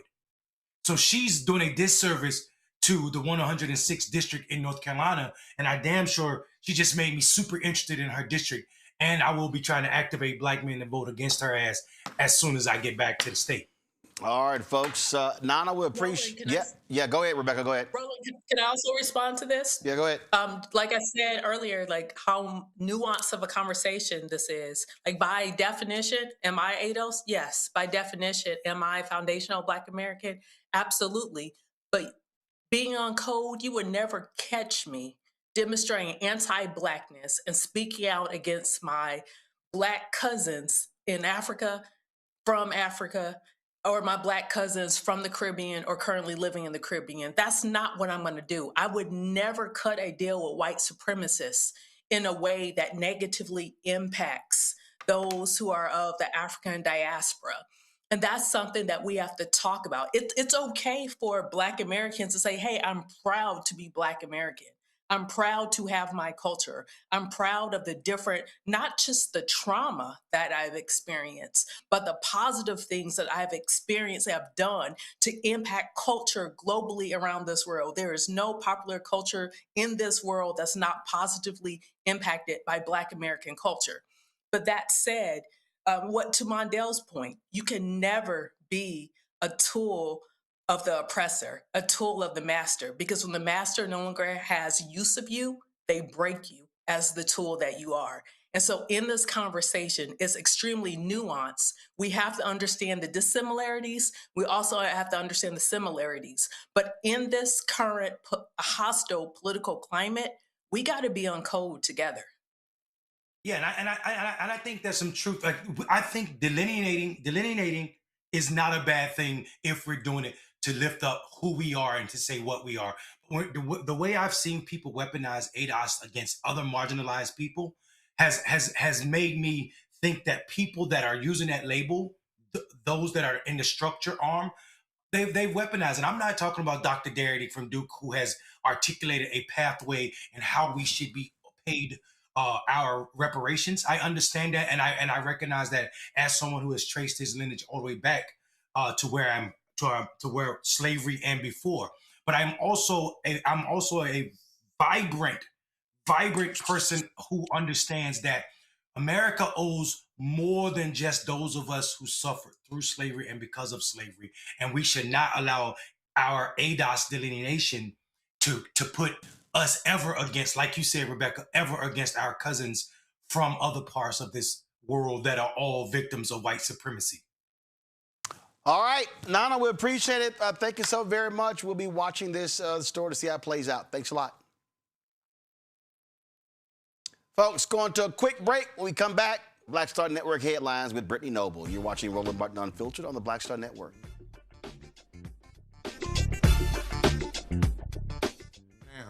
You have people get up in the morning and the only thing they can think about is how many people they can hurt, and they got the power. That's the time for mourning. For better or worse, what makes America special, it's that legal system that's supposed to protect minorities from the tyranny of the majority. We are at a point of a moral emergency. We must raise a voice of outrage. We must raise a voice of compassion. And we must raise a voice of unity. We are not in a crisis of party versus party. We are in a crisis of civilization, a human rights crisis, and a crisis of democracy itself. And guess what? You've been chosen to make sure that those that would destroy, those that would hate, don't have the final say, and they don't ultimately win.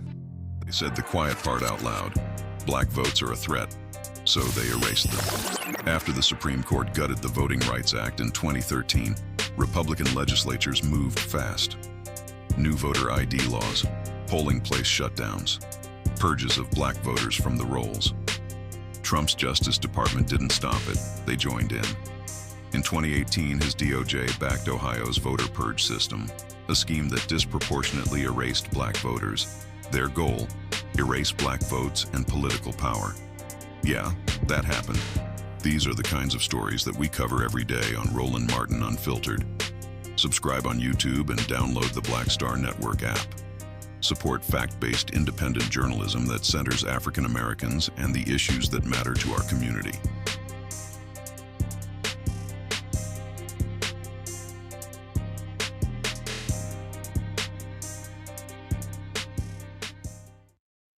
This is Bill Duke, and you're watching the Black Star Network.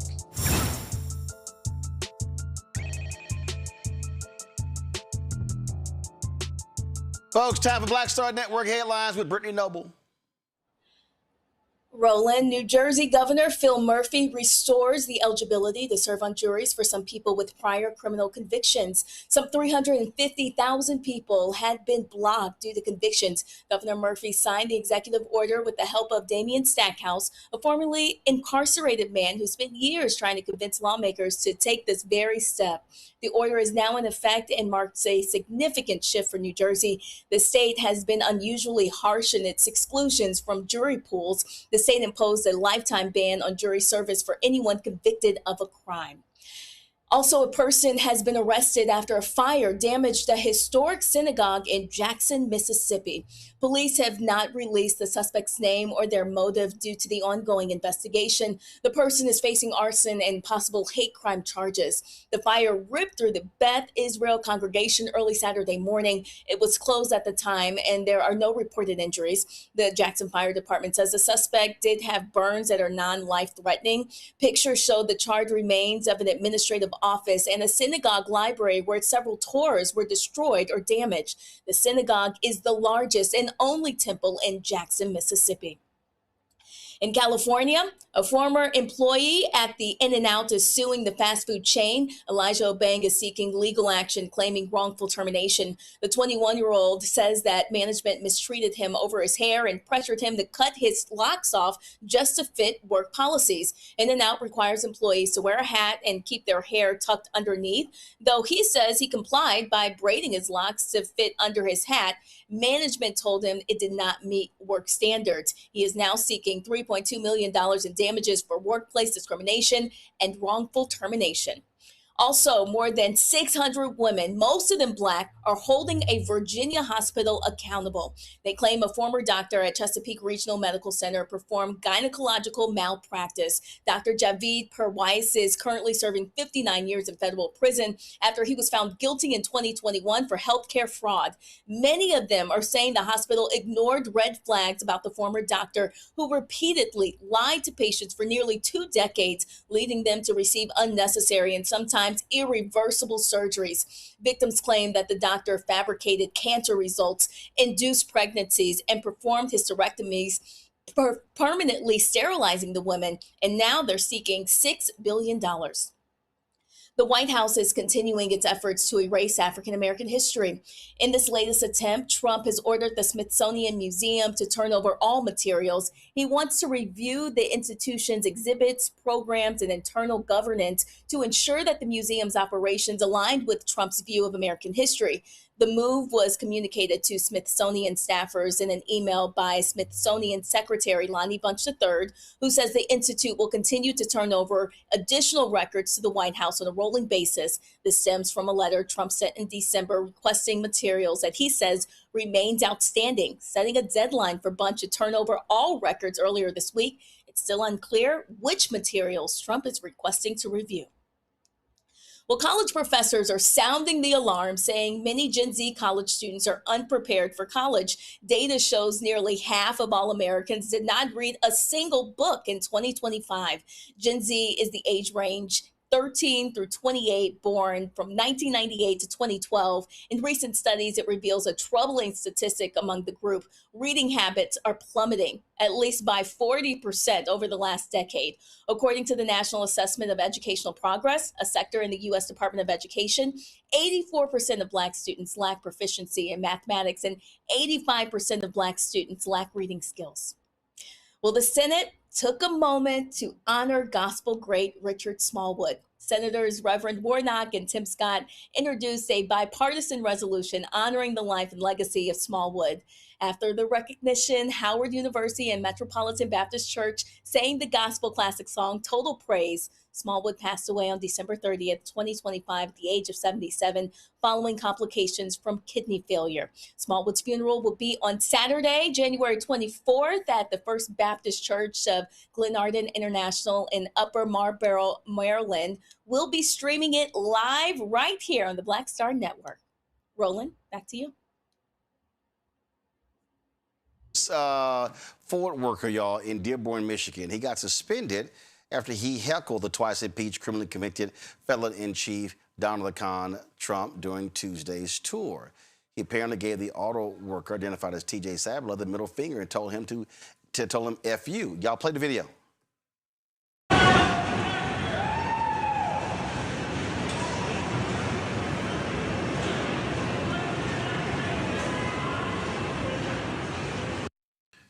Well, Sabler yelled pedophile protector as an acknowledgement to Trump's ties to Jeffrey Epstein in the ways the administration is stalling with the release of files tied to the late convicted sex offender. Well, the orange man told Sabler, "You're fired," right before flipping him the bird.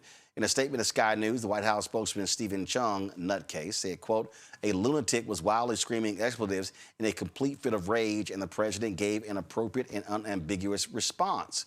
Well, that's interesting because, again, imagine if Obama or Biden did that. Oh, these people be losing their damn mind.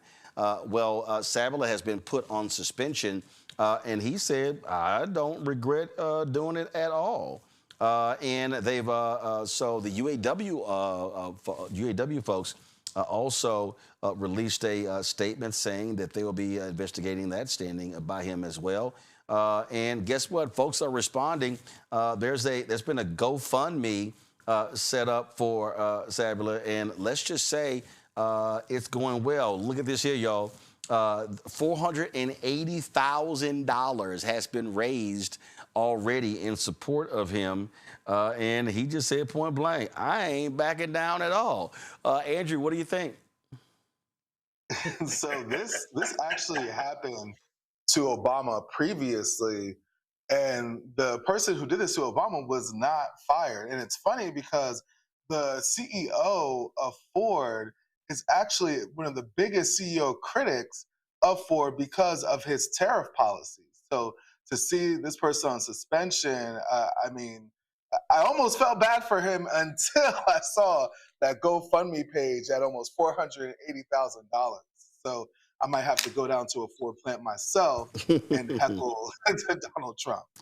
This is the UAW statement, Rebecca. The auto worker of the Dearborn truck plant is a proud member of a strong and fighting union, the UAW. He believes in freedom of speech, a principle we wholeheartedly embrace, and we stand with our membership in protecting their voice on the job. The UAW will ensure that our member receives full protection of all negotiated contract language, safeguarding his job and his rights as a union member.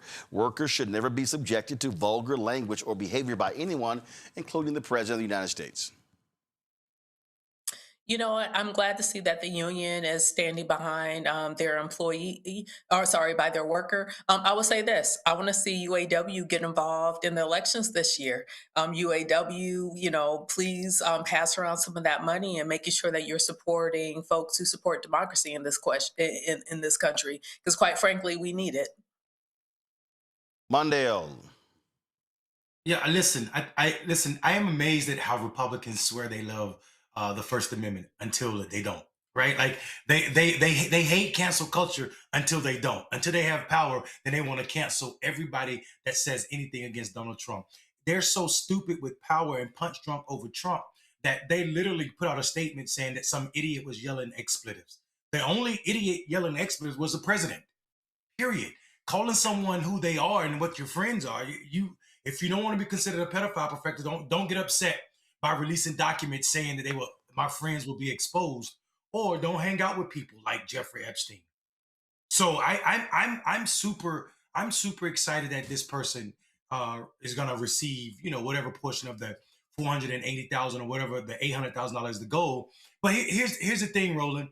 I think, when do people in this country stop pretending that Donald Trump, any people, pretend that Donald Trump is good for America, what it means to be American, and this idea of exceptionalism? Because you have a president who can't complete a thought without talking about Bigley or how great he is, or look at his ballroom or something big. So I'm super confused at how this idiot Donald Trump continues to walk around and no one calls him. Every time you say his name, I hear you do it, but I don't hear it on mainstream media. People don't call him Donald the Con, or they don't bring up the fact that he's making money off of the presidency in a way that we've never seen before. So I'm super excited that this worker had the gall to do it, and I hope more people do it. Every time he's in public, they need to break that circle that he's surrounding himself with in the White House that don't tell him the truth, and let him see that the world hates you. All right, folks. The creator of Dilbert, comic strip Scott Adams, he's dead. He died of prostate cancer. Now, you might remember that he, of course, was diagnosed. He refused to accept normal treatment. He chose to then take ivermectin. That didn't work. And so then he started complaining to Trump on Twitter, hey, can you get me into some trials when it comes to this? That didn't work. He was a longtime non-believer, atheist, didn't believe in Jesus Christ. But right before he died, he's like, oh, I'm giving my life to Jesus Christ. I wonder why he decided so late. Oh, by the way, he also was a massive racist. Don't y'all have the video? You got the video there of Scott Adams? And so you don't have the video? Okay. All right. Okay, let me pull it up. So Scott Adams, he was, this is the one who made some racist comments, and people on the right were like, oh, he was a righteous individual. Yeah, but he was also a racist. So it's no shock he was a full-fledged MAGA. Listen. And I would say, based on the current way things are going, the best advice I would give to white people is to get the hell away from black people. Just get the fuck away. Wherever you have to go, just get away, because there's no fixing this. This can't be fixed, right? This can't be fixed. You just have to escape. So that's what I did. I went to a neighborhood where, I have a very low black population, because unfortunately, there's a high correlation between the density. And this is according to Don Lemon, by the way. So here I'm just quoting Don Lemon when he notes that when he lived in a mostly black neighborhood, there were a bunch of problems that he didn't see in white neighborhoods. So even Don Lemon sees a big difference in your own quality of living based on where you live and who's there. So I think it makes no sense whatsoever as a white citizen of America to try to help black citizens anymore. It doesn't make sense. It's no longer a rational impulse. And so I'm gonna back off from being helpful to black America, because it doesn't seem like it pays off. Like, I've been doing it all my life, and the only outcome is I get called a racist. That's the only outcome. It makes no sense to help black Americans if you're white. It's over. Don't even think it's worth trying. Totally. Well, if you're racist, Rebecca, you're going to get called a racist. Now, Roland, I've been taught God don't like ugly. You ain't supposed to speak ill of the dead. So what did you have for lunch today? I made a Korean beef stew, and it was really good. How about you? What did you eat for lunch? Mondale. They would try to teach me that bullshit, but I think the dead, if you're evil when you're alive, you get it. Listen, he tried to give his life to a Jesus that happens to be dark skinned. That blonde guy in blue eyes ain't Jesus. So your hate or your so-called hate, let me tell you how evil this guy is. He literally almost told the truth on his lie while he was trying to tell his lie. He said, quote, according to Don Lemon, density, and then he called himself about to tell the truth about if you are in a place that is higher density, there's higher crime. And he had to change that lie and make it about black people. I don't have any remorse for people that lie like this. And God don't either. That's why his ass ain't with us no more. How does the dirt taste? That's my statement, bro. Andrew?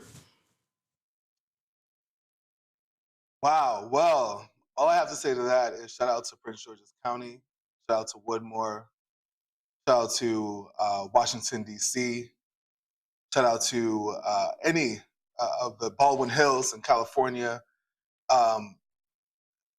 That statement is just so far-fetched, and the density of neighborhoods with black people have a higher correlation of issues without even taking into account the funding for some of these neighborhoods is completely ridiculous, and may he rest wherever he sits. So just so y'all know how media framed all of this, I went to Google and look at this here. Scott Adams, this is LA Times, Dilbert cartoonist and author who pushed on through cancellation, dies at 68. He was canceled because of his racism. NPR, Scott Adams, the controversial cartoonist behind Dilbert, dies at 68. Deadline, Scott Adams dies. Controversial Dilbert cartoonist was 68. The Washington Post, Scott Adams, Dilbert creator who poked fun at bad bosses, dies at 68. Politico, Scott Adams, whose comic strip Dilbert ridiculed white-collar office life, dies at 68. Variety, Scott Adams, Dilbert creator, dies at 68. The New York Times, Scott Adams, creator of the satirical Dilbert comic strip, dies at 68. CBS News, Scott Adams, Dilbert comic strip creator, dies at 68 after battle with prostate cancer. That's how they frame it. So let's see, the New York Times, let's just see. Let's see. Oh, the subhead, His Chronicles of a Corporate Cubicle Dweller, was widely distributed until racist comments on his podcast led newspapers to cut their ties with him. But, none of them wanted to put racist in the headline because that's just sort of how these things go. So that is not a shock to me at all. So, but again, this is what we have to deal with all the time in this country. You know what? It is what it is. It is what it is. So yes, the racist comic strip creator Dilbert Scott Adams dead at 68. Yeah. Okay. Good riddance. All right, folks. That's it for us. Listen up tomorrow. First of all, let me thank Andrew. Let me thank Mondale. Let me thank Rebecca for being on today's show. Thank you so very, very much. I appreciate that. Folks, tomorrow, if you're in Columbus, Ohio, I'm going to see you there. Tomorrow's the 45th annual Dr. Martin Luther King Jr. Humanitarian Awards Dinner. So the social hour is at 6, dinner's at 7. Columbus Convention Center, I am going to be giving the keynote speech. So y'all see me right there. I'm trying to decide, do I want to actually shave the beard? Because if I do, I'm going to lose this bet. So I see, I see Mondale got his. I don't know if I could sit here. And there's no way, I'm just telling y'all right now, there's no way in hell I'm going to grow my beard that long. That ain't happening. That ain't happening. Let me see what Andrew got. Let me see what he's doing. His beard is a little unruly too. I can't do that. This is not gonna happen. So I think Rebecca ain't got a beard. So I'm gonna go. So Monday it will be 4 weeks since I last trimmed my beard. I don't think I'm gonna get to Tuesday. Okay, I didn't think I was gonna get to today because this is how I normally rock my beard. Right there. That's me. I can't. So this has been a struggle not to shave this sucker off since I got back. But anyway, Columbus, Ohio, I'm going to see y'all tomorrow there. I cannot wait. I'll do Roland Martin Unfiltered from 6 to 7. And then we are going to have the second half of the show, or probably one of our book interviews, haven't decided. Then I'll be in Dallas on Friday. On Saturday, I give the MLK speech for Dallas, so I'll be there. We'll be live streaming both speeches on the Black Star Network. Well, I'll have my camera equipment there as well, so looking forward to that. I was supposed to be at a church conference in Atlanta on Friday, but that conference has been postponed, so I'll give you more details on that. So I look forward to being in Columbus tomorrow. So y'all, let's pack it out. I've spoken to this dinner before, and so I look forward to being back there. And you know what's crazy? I have actually spoken. This probably will blow y'all away. If you just let's say take out in Atlanta, and you can throw in Dallas and Houston. This is going to trip y'all out. I think I've probably spoken more in Columbus, Ohio, in the last 20 years than any other city in the country. I have been booked, y'all, straight up. I think 1 year I got booked like 2 or 3 times in Columbus in 1 year. And so I've done this dinner before, and I think I've done this dinner twice before. So I look forward to being back. So I truly enjoy the folks in Columbus. So I'm looking forward to being there. Congresswoman Joyce Beatty hit me, said she's flying back for the dinner. So maybe she'll pop by our show tomorrow when we're live. So I'll be live there as well. So looking forward to it. So again, thank to our panel. Appreciate it. Thank you so very much. And tomorrow is the actual birth date of Reverend Dr. Martin Luther King Jr. And so our MLK coverage will begin on tomorrow. We've got, of course, lots of content, lots of things to share with you, and lots of different stories. So I look forward to that. All right, folks, support the work that we do. Join our Bring the Funk fan club. The goal is to get 20,000 people on average contributing $50 a year. Now let me explain, y'all. It's $195,000 a month to pay for everything. So let me just stand up. So just understand, it's a lot that we've been doing, y'all, a whole lot that we've been doing. And so we have, you may not be able to see it, but we've added to improve. Kill the music, please. Kill the music. Kill the music. So we've done a lot of different stuff here. And so we've added these sound panels on the ceiling here all around to improve the sound so it's not as hollow. As you see, I'm going to go over here. Of course, when you go over here, you see how we actually don't switch that camera. Just go switch the camera right here.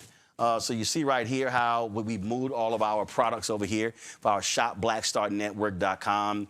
And so therefore you see we've got new robotic cameras in here as well. And so now that gives us opportunity. So I'm standing over here where our green screen is. And so that's where you see this right here. And so this gives us the ability to be able to utilize the technology to give you different looks with our green screen here as well. And so is this camera here on? This camera here, turn this camera this way. So you'll see right here.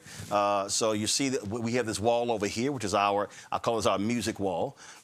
So we've got Jimi Hendrix, Miles Davis, and Prince. And so we've lit this to be able to do some stuff in front of this wall right here. And so that's one of the things that we've done.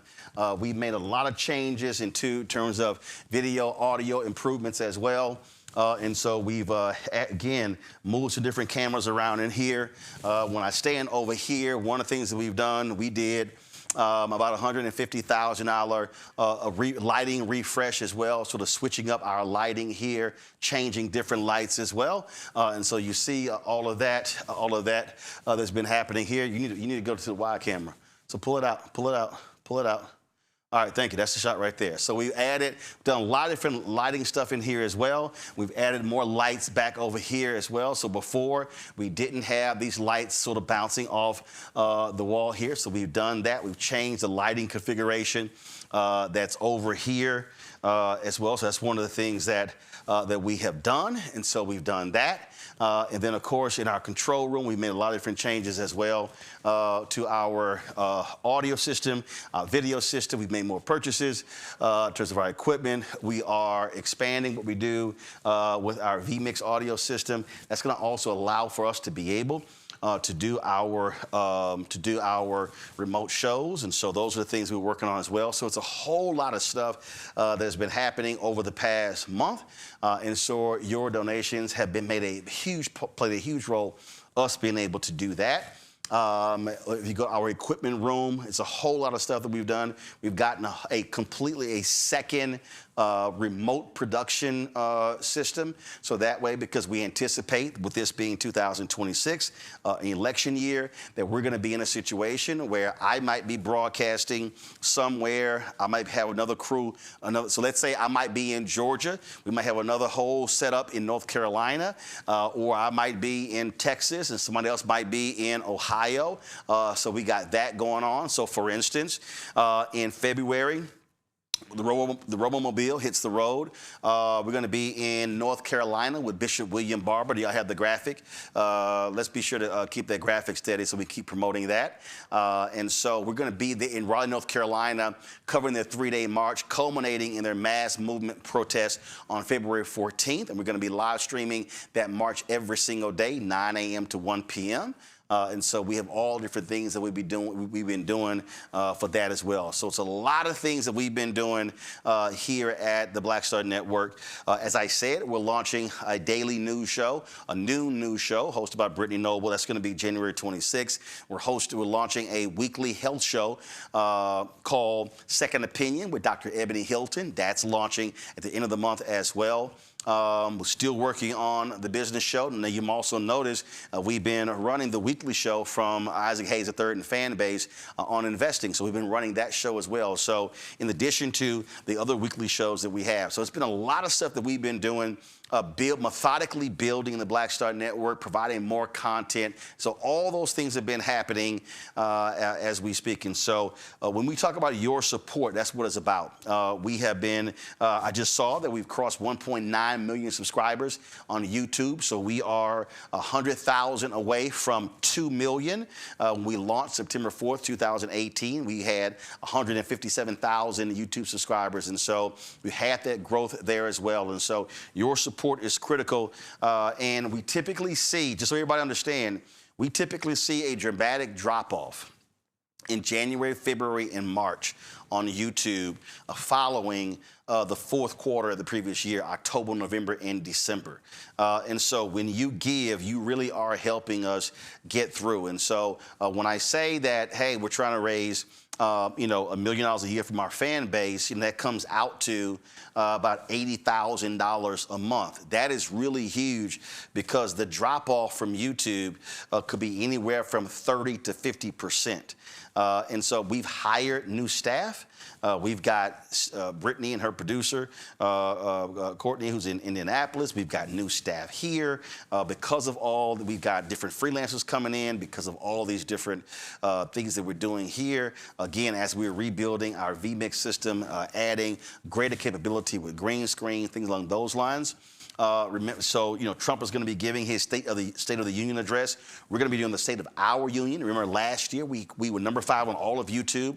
We had 250,000 people who are watching live. I want to break that record this year. I want us to hit more than 300,000. And so we're contemplating how we're going to do that. We might have a studio audience. We're figuring out, hey, who's going to be speaking again? It could be Bishop Barber. Have not decided that. And so we really are just trying to methodically build and grow this to be able to provide more news and information. I've said it. Listen, it's a lot of people out there covering sports, entertainment, gossip, comedy, all that stuff. If you want to go for that, go somewhere for that, you can go right ahead. But we've got to have real news and information that's speaking to our interests. And so that's what we're doing here at Roland Martin Unfiltered and the Black Star Network. So if you want to support what we are doing, please do so. If you want to contribute via Cash App, use the Stripe QR code. You see the QR code right here. If you want, click the Cash App pay button to contribute. Checks in money order. Make it payable to Roland Martin Unfiltered. That's how the bank account is set up. So please make it not Black Star Network, not Roland Martin, not Uncle Roro, Roland Martin Unfiltered. P.O. Box 57196, Washington, D.C. 20037-0196. PayPal is R Martin Unfiltered. Venmo's RM Unfiltered. Zelle, Roland at RolandSMartin.com. Roland at RolandMartinUnfiltered.com. We also switch providers of our app. That's critically important. I just want to tell y'all straight up, our app is costing us $150,000. And so why are we doing that? We're approaching 200,000 downloads. That's important because if YouTube, if Facebook, if any of these platforms say, hey, we're not going to sit here and run your content, we have a place where we can still run our content where we own and control it. And so that's critically important. So download the app. And if you download the app before, you have to put in a new password. And so please, any issues with that, send us an email at info@RolandSMartin.com, info@RolandSMartin.com. Download it on Apple phone, Android phone, Apple phone, Android phone, Apple TV, Android TV, Amazon Fire TV, Roku, and Samsung Smart TV. We had a couple other providers. We were doing nothing on them, so we simply dropped those apps because they serve no purpose for us. You want to get our swag, Roland Martin Unfiltered shirt and hat and crew cut and hoodies and all that good stuff, go to shopblackstarnetwork.com. You name it, we got all of the stuff right there at shopblackstarnetwork.com. Shopblackstarnetwork.com. Again, if you want to get all of our stuff, shopblackstarnetwork.com. And of course, these are all black-owned products. All these black-owned products you see right here, Terrell, that signal meant zoom out. That's what the signal meant. He's trying to figure it out, but then again, he is a Sigma. So here we go. So again, all these products right here, y'all, which are available on shopblackstarnetwork.com. You'll see we got harmonic chips right here. We've got facial products right here. We've got men's skin line. We've got candles. We've got candles that smell like food. We've got these great dolls right here. We've got all sorts of stuff, these sauces and relishes, and we've got Christmas ornaments, backpacks, crossword puzzles.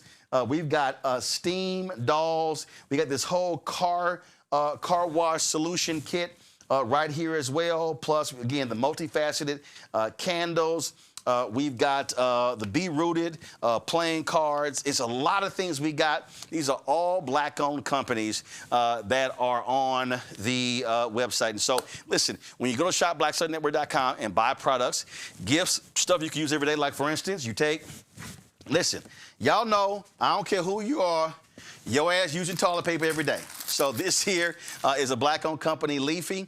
And so you have these products right here.